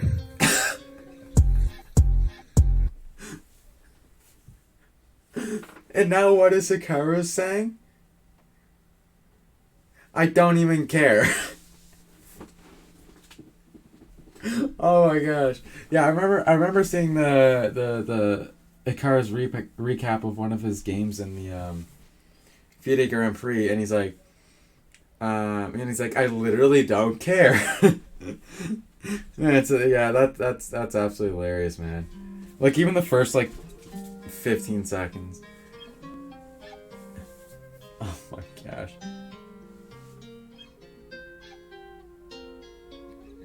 I'm really sorry. I just don't even remotely care. How I feel about my job.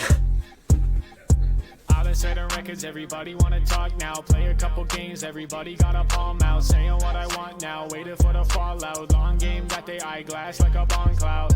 Roy Lopez in the opening. Oh, you going for the draw, me, I'm going for the win. Show no mercy. It's actually pretty cool. Yeah, I said that you were decent and you took it as a compliment. Looking at you, Hikaru, I'm in a booth. Hikaru ain't on mood. Hikaru is with the fumes. Hikaru, I mean the flames. Hikaru, yeah, well, you better know the name. Hikaru, like the M-A-G to the N-U-S. Made them all no stress with S on my chest. Made a name for myself. Made a milli, no less. On the go, undisputed, they been saying I'm the best. And I don't share my cake, I eat it all by myself. A little nap, I want a little, put them back on the shelf. And I don't need any help with all these stupid questions. I'm a champion, bro. Someone give me the belt. And the Botez twins better get on my level. I'm a real professional with my this hands is on the metal. cool. Can't even get on my schedule. Gotta fly to Dubai just to wait in line. Ain't nobody think you're incredible. Don't know how to 9 moves. Take this L. I put a fork on a board. Macaroni and shells. Mac 11 as well. You can speak for yourself. I'm the greatest alive and I don't need any help. Yeah, and Fabiano Caruana making all the melodrama. Thinking that I'm blundering. You must be smoking marijuana. Oh my god. You be doing what you gotta. Got a lot of money, but no honeys and nobody honest. Bust down and give me my crown. I'm better on a board and I'm better as surround sound. All I hear is talk. I'ma shut them down. I'm the diss track king going 14 rounds. I've been setting records, everybody wanna talk now. Play a couple games, everybody got No way. This is pretty cool. Oh, we're only like, wow, there's still a full minute. Roy Lopez in the opening. Oh, you going for the draw, me, I'm going for the win. Show no mercy on the board. Yeah, I told you I go in. Yeah, I said that you were decent and you took it as a compliment. And I might have to take a shot at everybody. I ain't sparing anybody. Got an army on me going Kami and a new Bugatti. Feeling like I'm Gotti. Got a war, I got a shotty. I'm This is cool, man. all these haters washed up. Anish Giri got my wrist on froze and my neck on Fiji. I stay 10 toes. Nobody can beat me. Time crunch. I be moving like a Lamborghini in a bullet game, blitz game, rapid game, any game. Made it one checkmate. I feel like a renegade. I feel like I went away. Homie, I be here to stay. I can take a shot at anybody in a game. Yeah. I've been setting records. Everybody wanna talk now. Play a couple games. Everybody got A couple, but it's like almost now. 500,000. Waiting Yeah. for the fallout. Long game, got the eyeglass like a bomb cloud. Roy Lopez in the opening. Oh, you going for the draw, me, I'm going for the win. Show no mercy on the board. Yeah, I told you I go in. Yeah, I said that you were decent and you took it as a compliment. Magnus, oh my gosh, that's awesome. You took it as a compliment. Yeah, you took it as a compliment.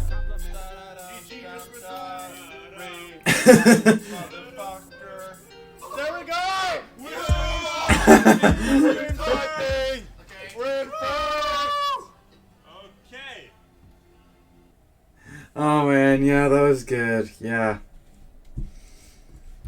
Yeah, I'm gonna upload all these. Yeah, these are pretty good. Yeah.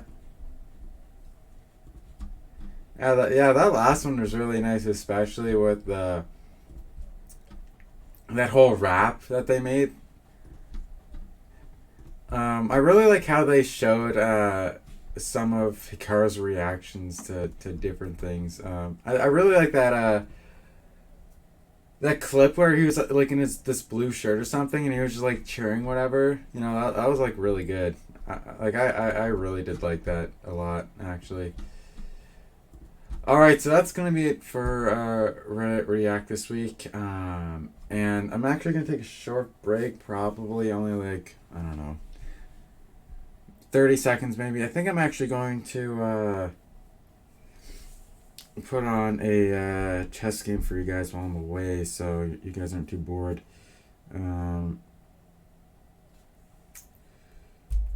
Yeah, so if I just go into lead chess, and all right, so I'm gonna be back in a minute. You're timing? Don't time me. What are you doing? I'm not gone yet. I'm not gone yet.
back. All right. Okay, now I'm kind of in the mood to play. I might play a couple games of chess, actually.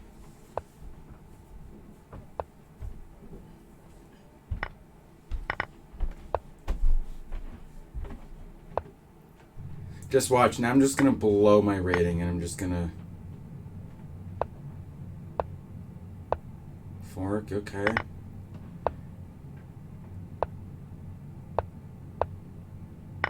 Oof.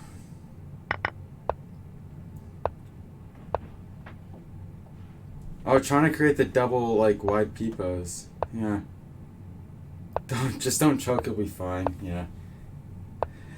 Yeah, but my mentality recently has been like every game I'm like, okay, I have to play really good against this guy to win. Because I feel like if I don't have that mentality, then I just, like, blow it. I literally just blow it whenever... Yeah, like, I just blow it. Yeah, 1277. I mean, this guy's 1273. So. Okay.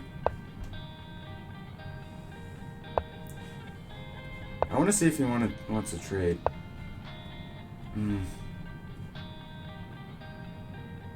Yeah, and after he takes, I'll just go back.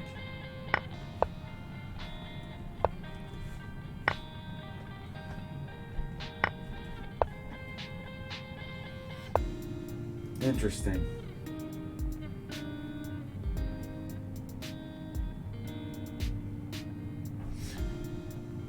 I wonder if he sees that I can go here. I wonder if he sees that.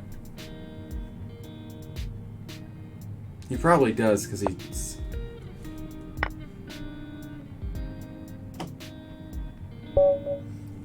There we go. And after he moved his king, I would have just exchanged queens. Oh, geez, 1307. Okay.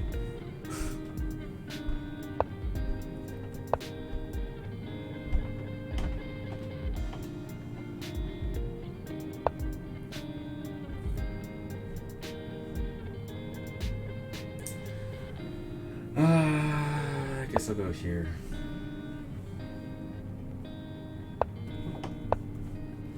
Exchange your only active piece, please.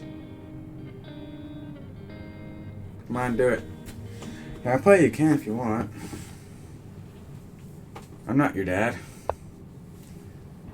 Let's, I might castle next move. I'm not sure.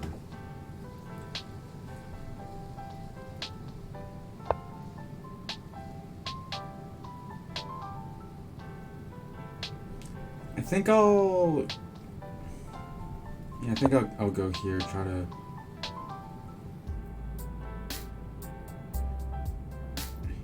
Can I play against me? What the heck is even your rating?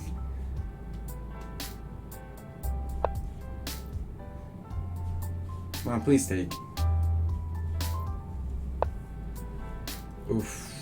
So, yeah, he's trying to take a lot of space. Okay, so what does the card say whenever your opponent is just taking a lot of space? Break the pawn chain, or try or exchange minor pieces. I'll go here, and then if he goes here, I just go here. I'm honestly considering castling queen side. If he goes here, then oh no. Well, then I'll.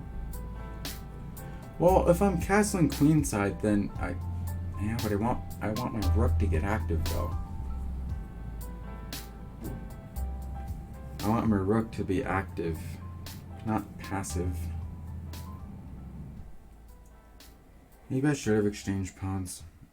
I'm like, move. 6, I think it was. Or 7, I don't know.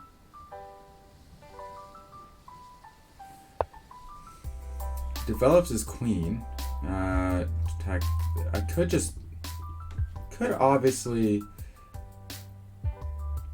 go here. Okay, so what moves would stop him from capturing his free queen? So I can go here. I could actually go here and attack the queen at the same time, but a knight on the ring is grim. I could also go here, or here, or here.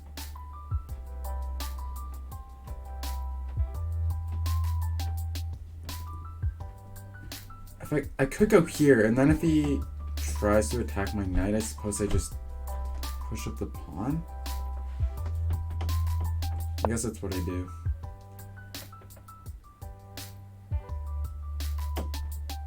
Oh no, that's a blunder. Oh well, never give up. I pre-moved that, I don't know why I didn't go. However, I didn't blunder my queen, so I would argue that I'm still in the game. I'm gonna go here. Just continually just attack his queen and I'll be fine.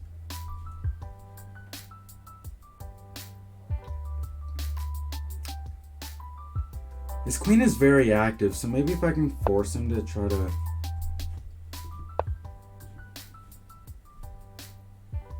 Yeah, his queen is too active for his own good. I need a... I mean, like, if I lose one game, like, I don't really care that much.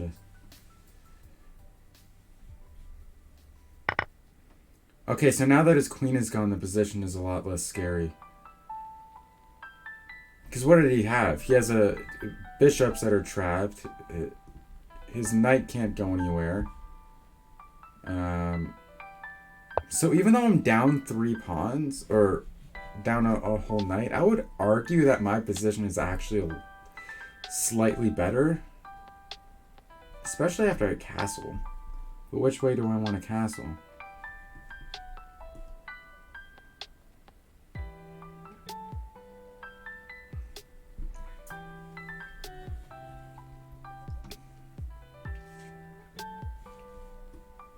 Queen side.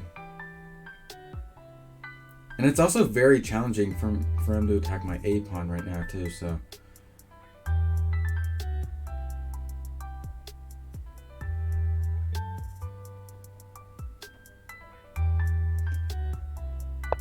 Yeah, so in terms of piece development, his board kind of sucks. I'm gonna try. Yeah, I'm gonna try to force a pawn break here on the king side. Pawn breaks, yes, that's what Hikaru mentioned. Let's say, yep, that's what I thought. So going here is a blunder. Don't do that. that was one of the first moves I saw, so I'm just said that to convince myself to not play that move. So there's only really 2 good spots to play my knight, which is here or here. I would rather here, I think, because maybe the E file can open up and the H file as well. So I don't really want to block. Oh, screw you. Pawn breaks, forced pawn breaks. He's taking up too much space. Forced pawn breaks.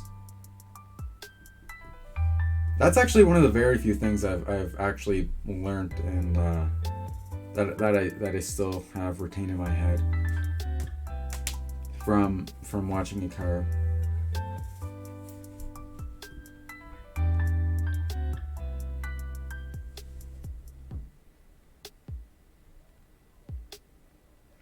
Now if he goes here, I could maybe go here, attacking the pawn.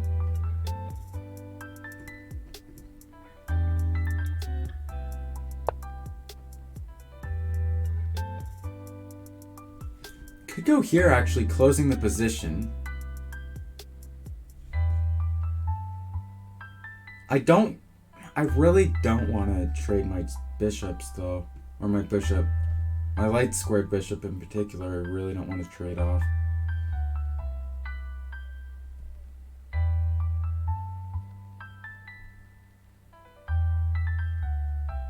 I'm doing it. Yeah. No light squared bishop for you. I mean, I know that I could either capture it back with the king or my rook, but...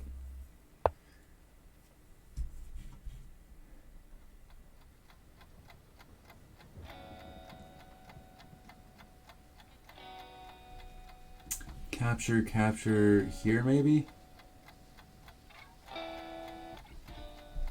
And then he can go back.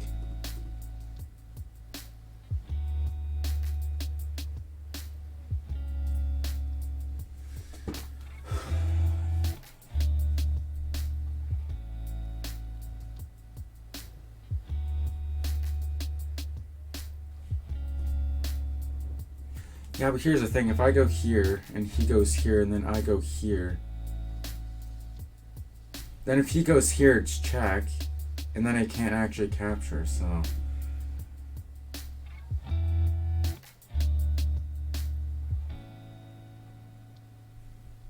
Now, I'm gonna do this, and then if he captures, I just capture back the thing. And if he goes here, then I'm in trouble. Because then the only way to capture is through...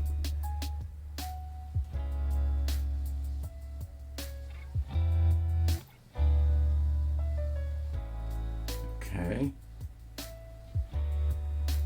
Man, he's up by a minute. Like, I gotta go. Just take...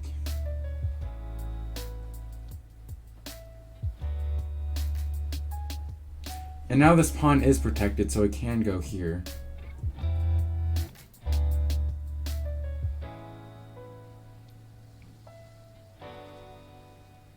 Also could have just pushed up the pawn, but I don't know.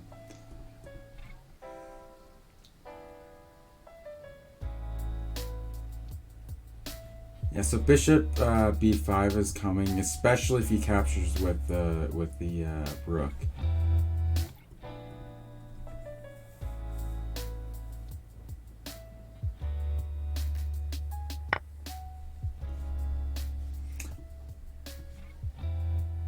Actually, no, then I can capture the rook, so... Yeah. I mean, being down 3 pieces, 3 pawns, or a full knight, I know you don't really want to continually just exchange off material, but...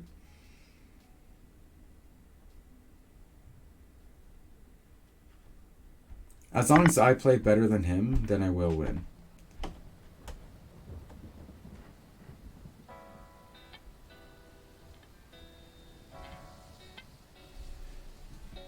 Here and here to attack the pawn, maybe? I don't know. Just an idea.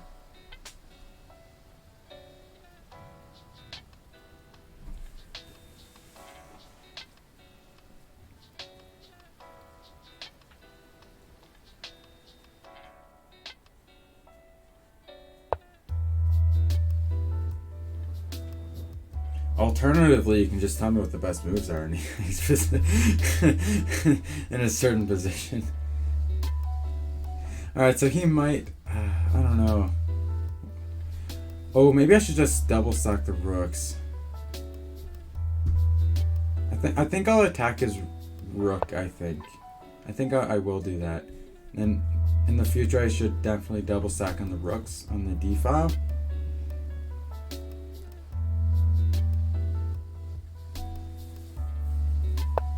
I double stack on the rooks.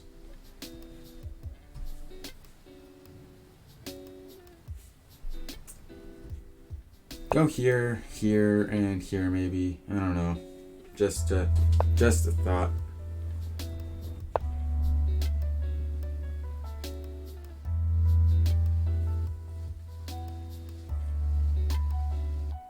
Just say double up. I can say whatever I want to say.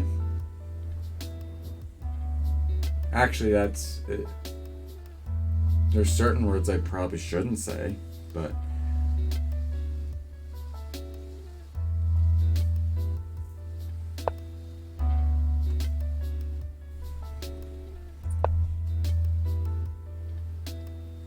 So he's probably gonna...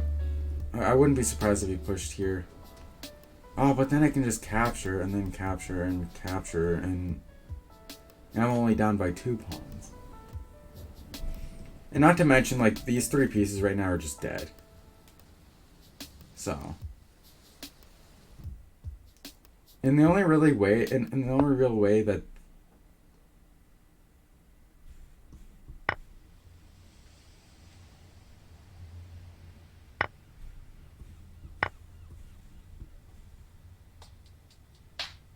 okay.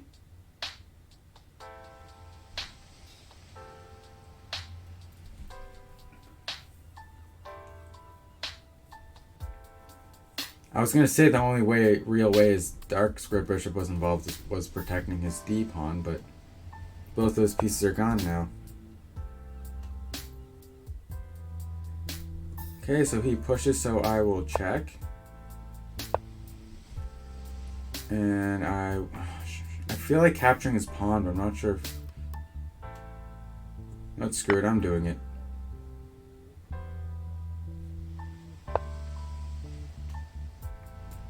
Then I'm gonna go here attacking this as well.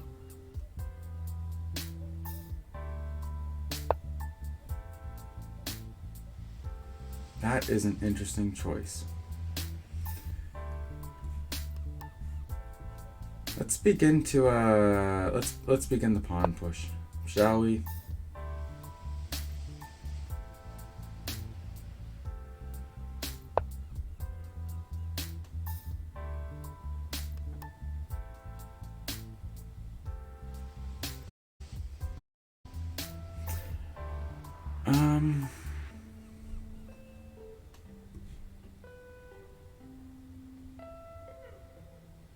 Let's go here. Like double up and the bubble up, yeah.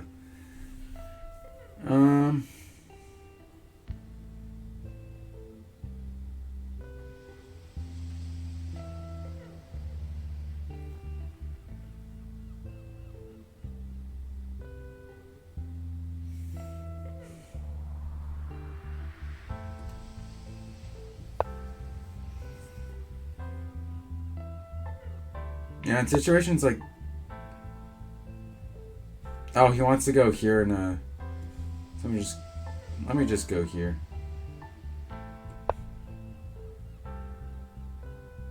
He wants to attack my pawn chain, and I can't allow him to do that. I just can't.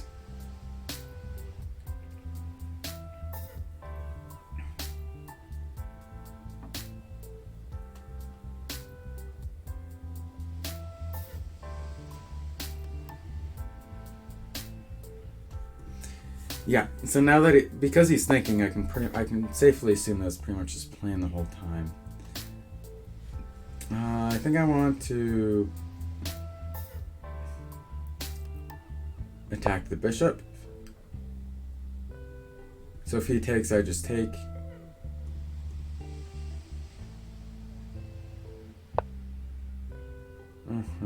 Okay.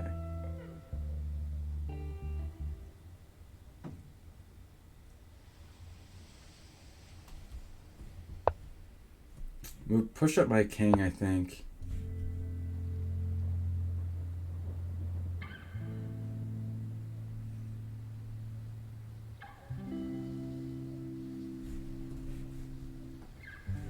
That was an interesting choice. I might go here.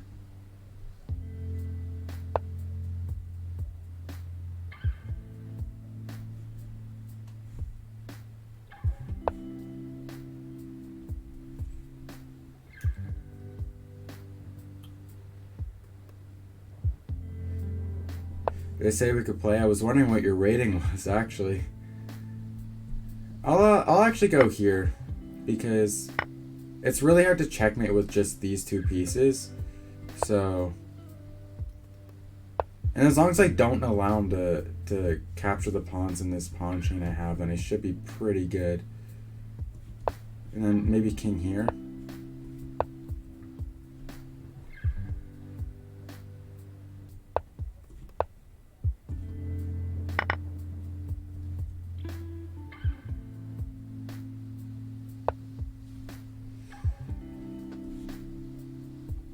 I'm doing this.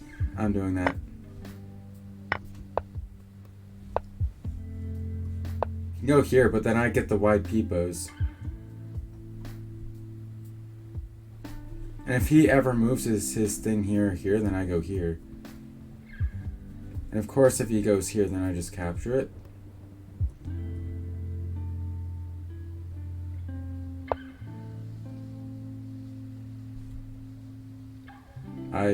I'm not sure that was the right play.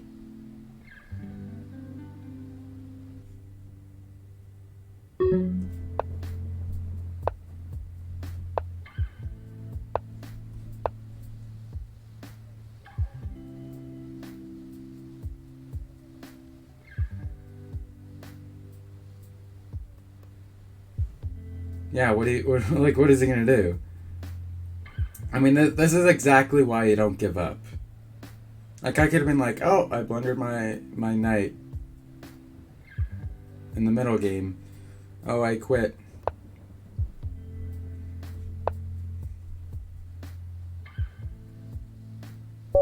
Yeah, there's nothing he could do. It was gonna be checkmate in the next move. Oh, all right.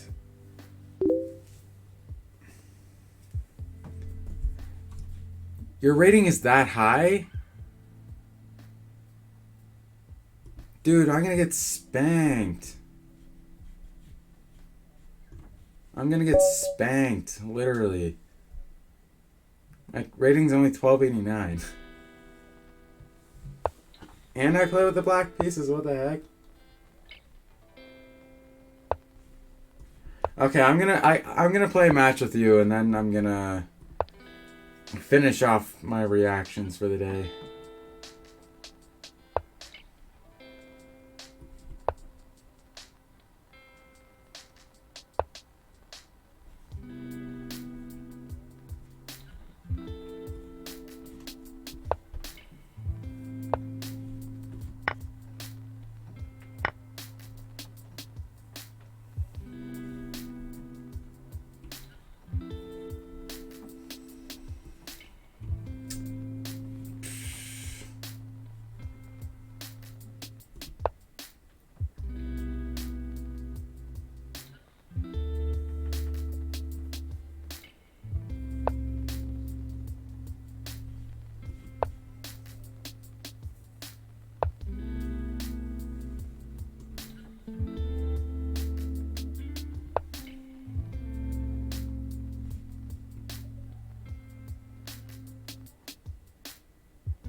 Ah, there's rook here now. Yeah.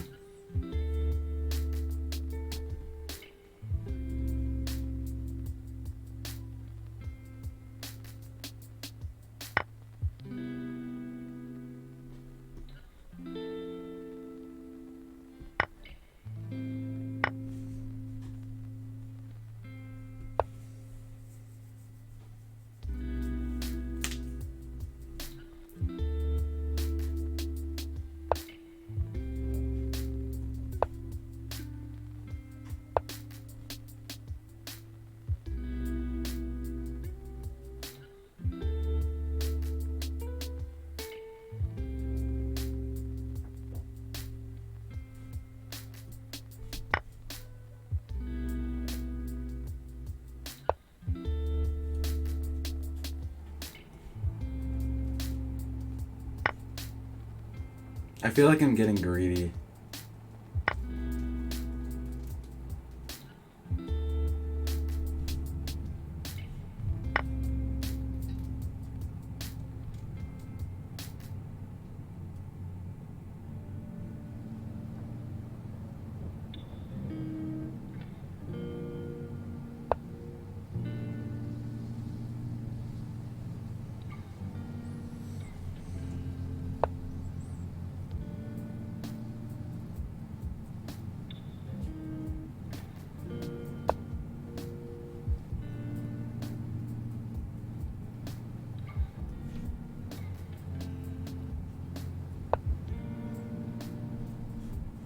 Yeah, man.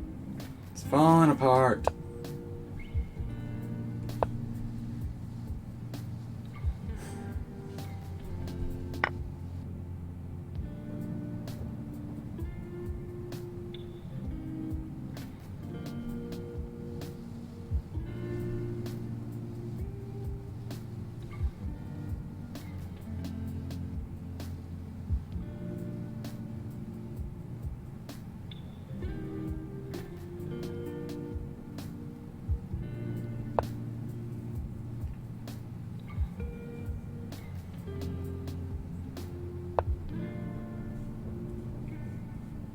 Ah, I can't take because of this pin. Or because of this pin.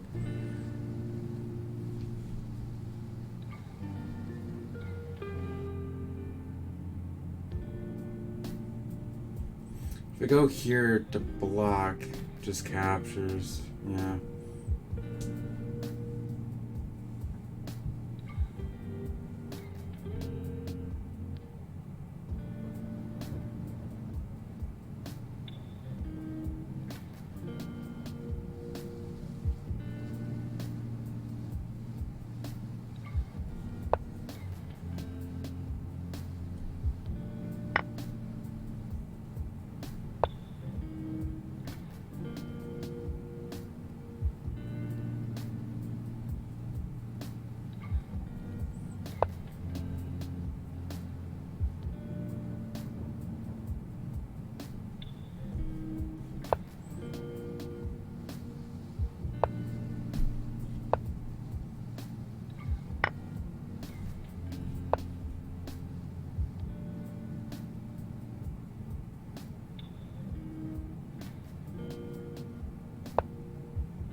Why didn't I just take?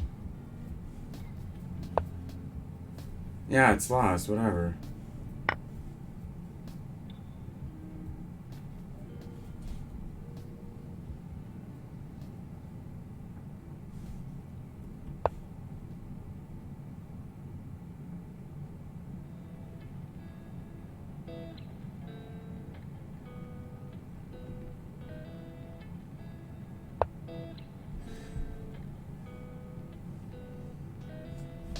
Doesn't matter.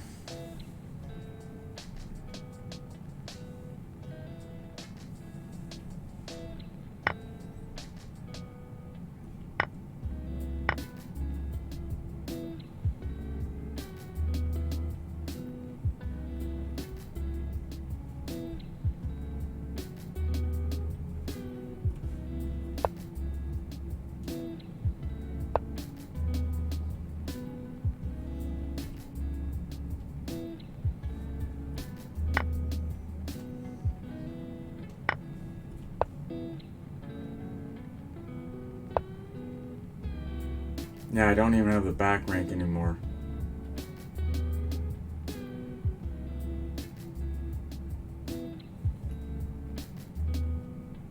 Yeah, whatever. It's not like I really had a chance to begin with.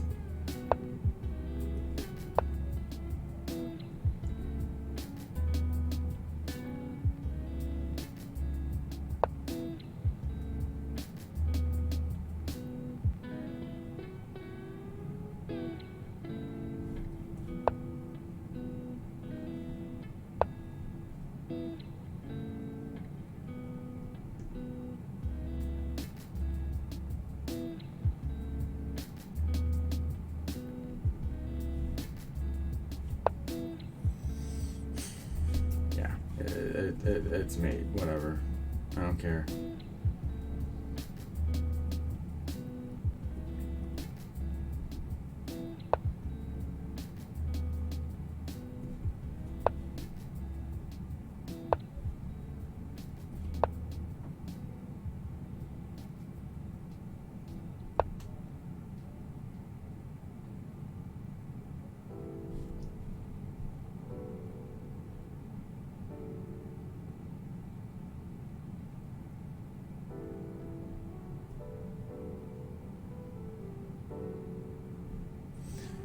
Even that doesn't work.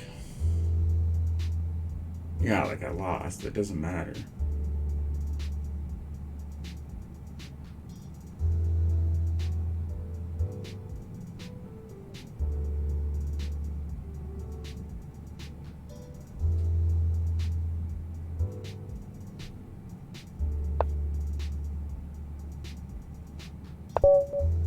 Yeah, whatever.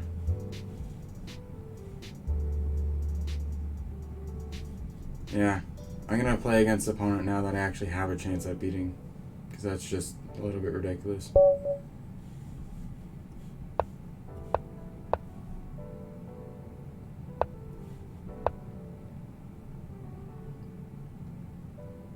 I mean, there's nothing I could do there, literally. It's like I have a chance for about 4 to 5 moves and then it's over. But whatever.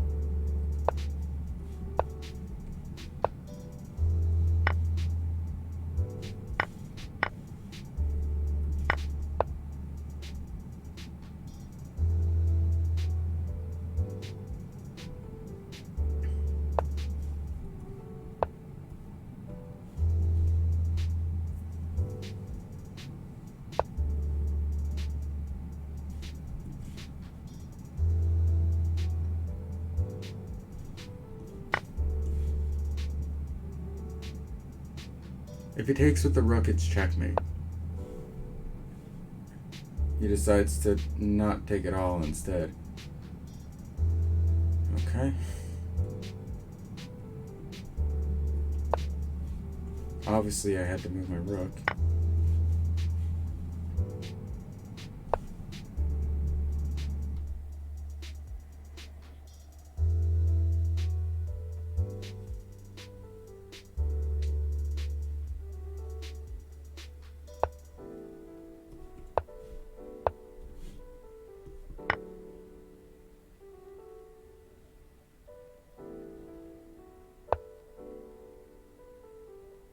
So scary. So scary. Oh my god, that's such a scary move.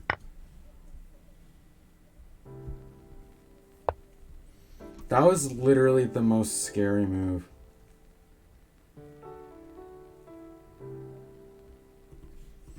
Yeah, you actually thought I had a chance to beat somebody who's over 1800. That's funny.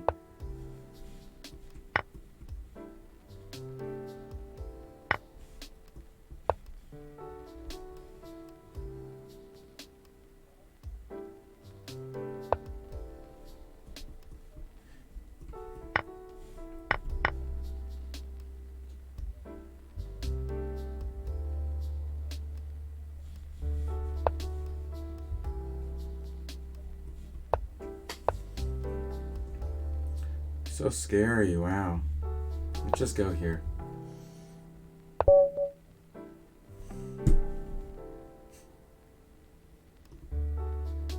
Jesus.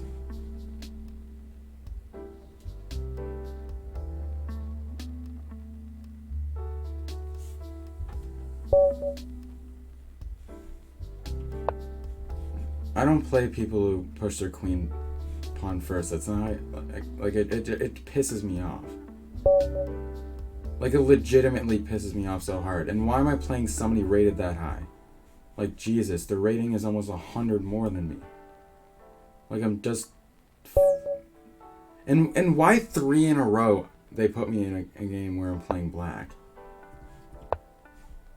Like, aren't you supposed to alternate what color you play in chess, or am I severely mistaken?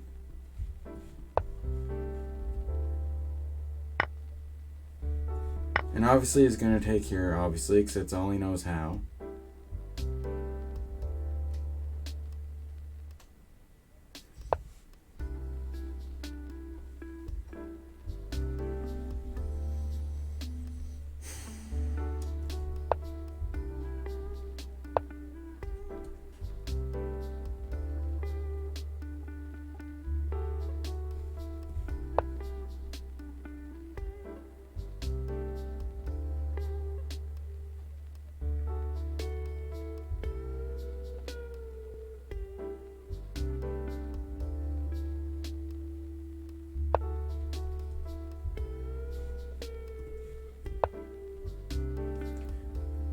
Can he stop being a pussy and develop his pieces, please?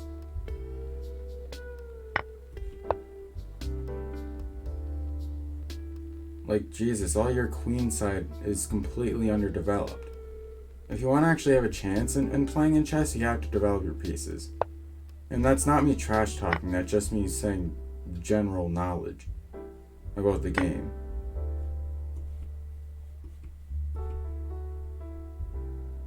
You know what? Fuck you. Yeah, go ahead. Take my fucking pawn. I don't give a shit.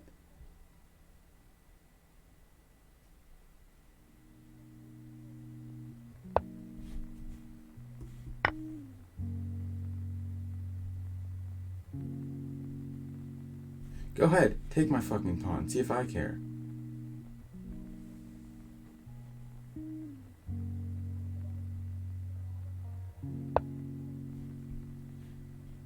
Wow, that move was so incredibly scary. Too bad I'm not an idiot to go here.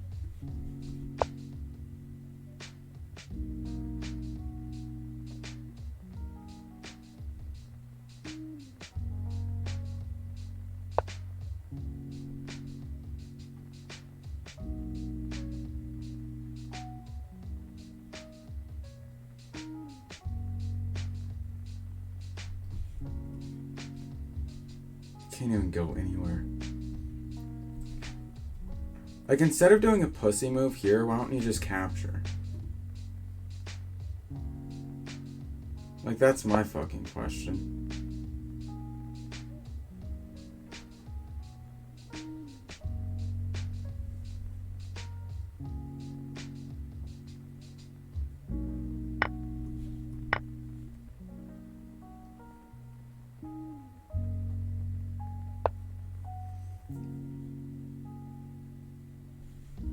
Yeah, whatever. Yeah, I'm just blowing my rating now. And this is exactly why I didn't want to play chess today. Because I knew this would happen.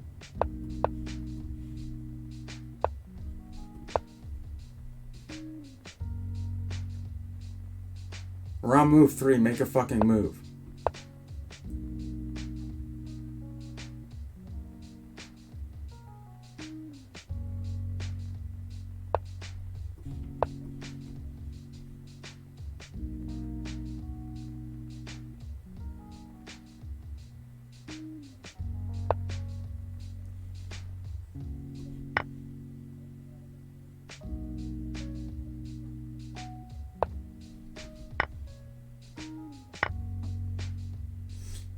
If I don't move my bishop, he's going to go here because that's all he knows how to do.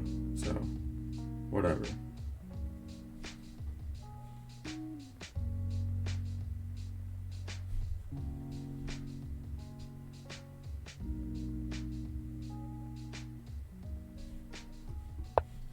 He's going to go here, so I'm going to go here. Now he's going to go here to try to trap my bishop, so I'm going to go here.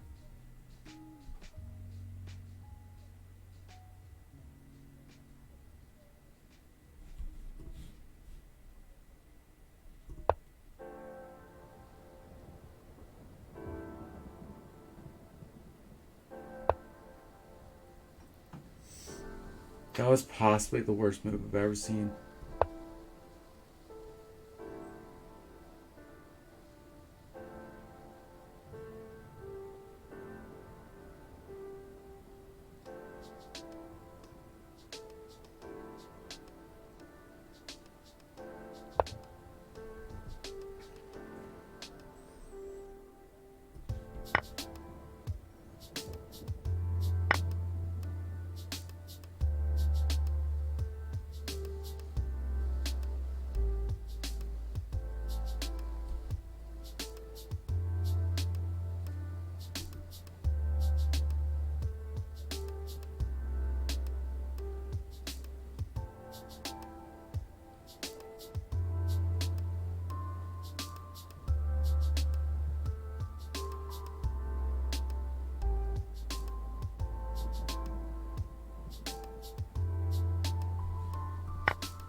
That is wow. That is. I'm so scared of that move. I'm so unbelievably scared of that move.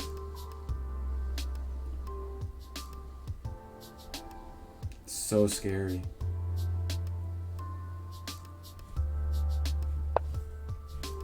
Please capture so I can capture and you can capture, then I can capture, then check and I get your rook.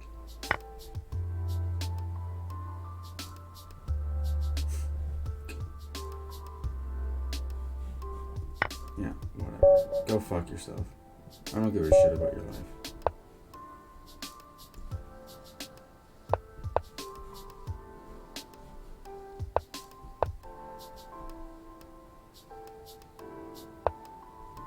Wow, so fucking scary. So incredibly scary. Wow, just wow. And how did I know you were gonna do that too? Even though going for whatever the fuck that checkmate is called is the worst idea.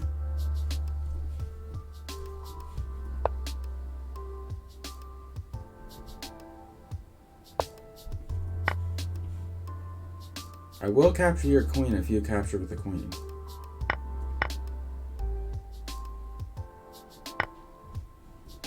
Yeah, people attempting the Scholars Man at this level pisses me off.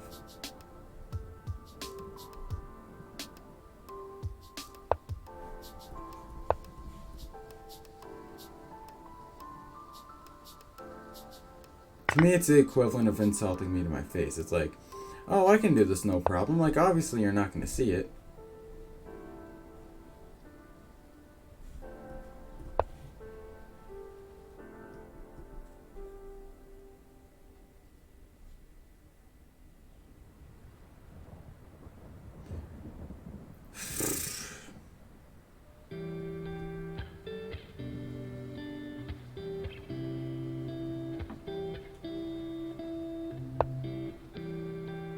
So scary, oh my god. Man, I didn't see that move, wow.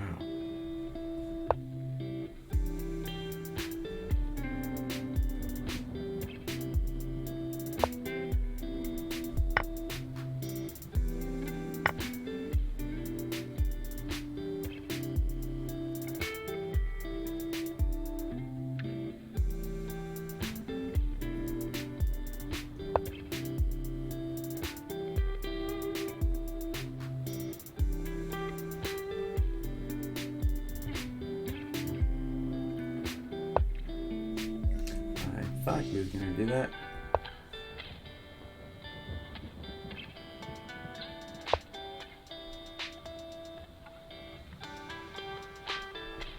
You know your opponent's desperate whenever it's very obvious what the intentions are behind whatever move they're trying to do is. Now he's probably gonna go here, so I'm gonna go here, check.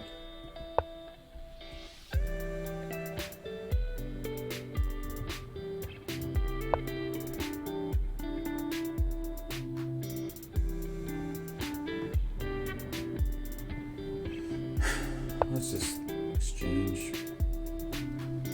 Just over it. Fuck you. Yeah, and I lose the game because of a fucking goddamn no slip. Like, what is this shit, man? No. I lost to somebody whose rating was lower than that, and then next thing you're gonna make me play somebody whose rating is higher than that? No, I don't think so. Like, stop rigging it. Stop pissing me off. No.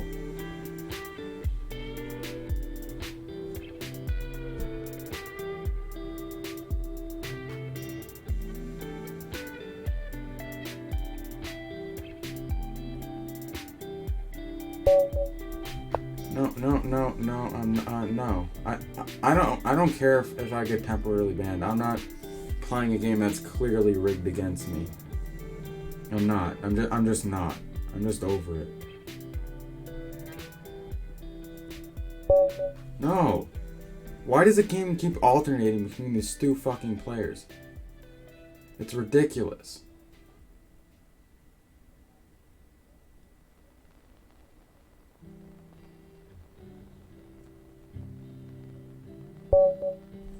Finally, somebody whose rating is reasonable. That pisses me off so fucking much.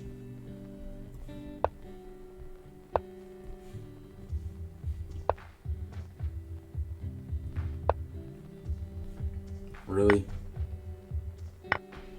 And I castle and this checkmate doesn't work because you're an idiot.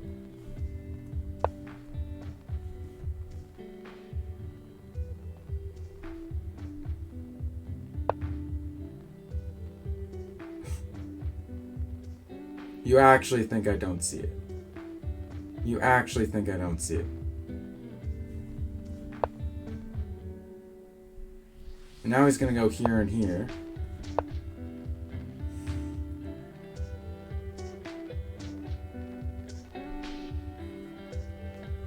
Here discovered check isn't really anything, but... Oh, so you're a pussy, okay.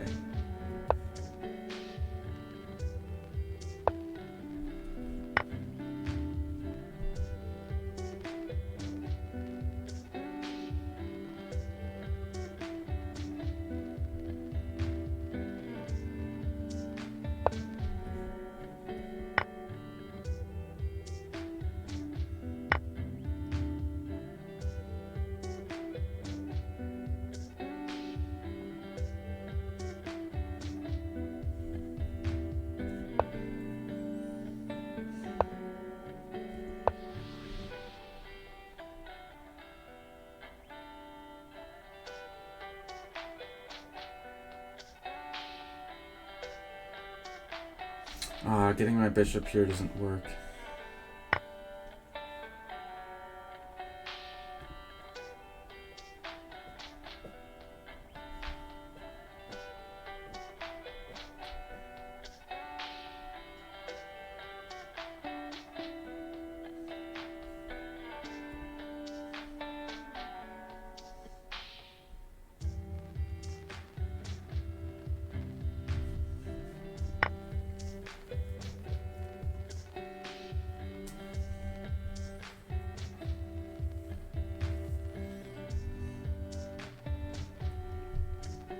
If he doesn't capture here, he's an idiot.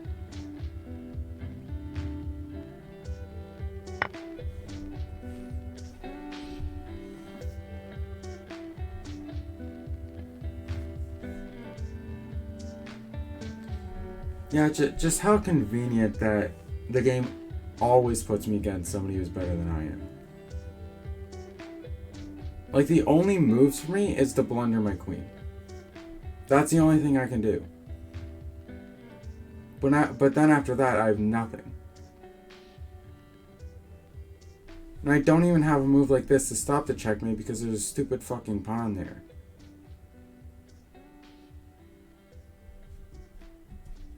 And if I do this, I lose my rook anyway, so it's not like it matters. God. Yeah, whatever. I don't give a fuck.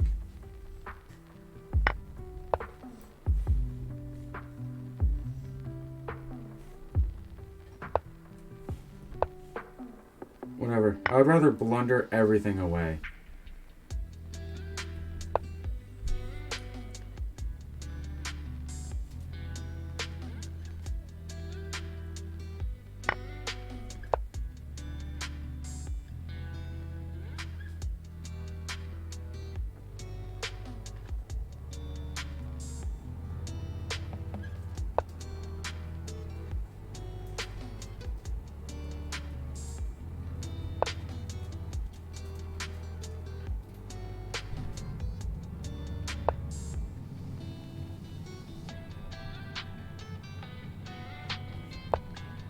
Yeah, and then you capture her and it's fucking checkmate.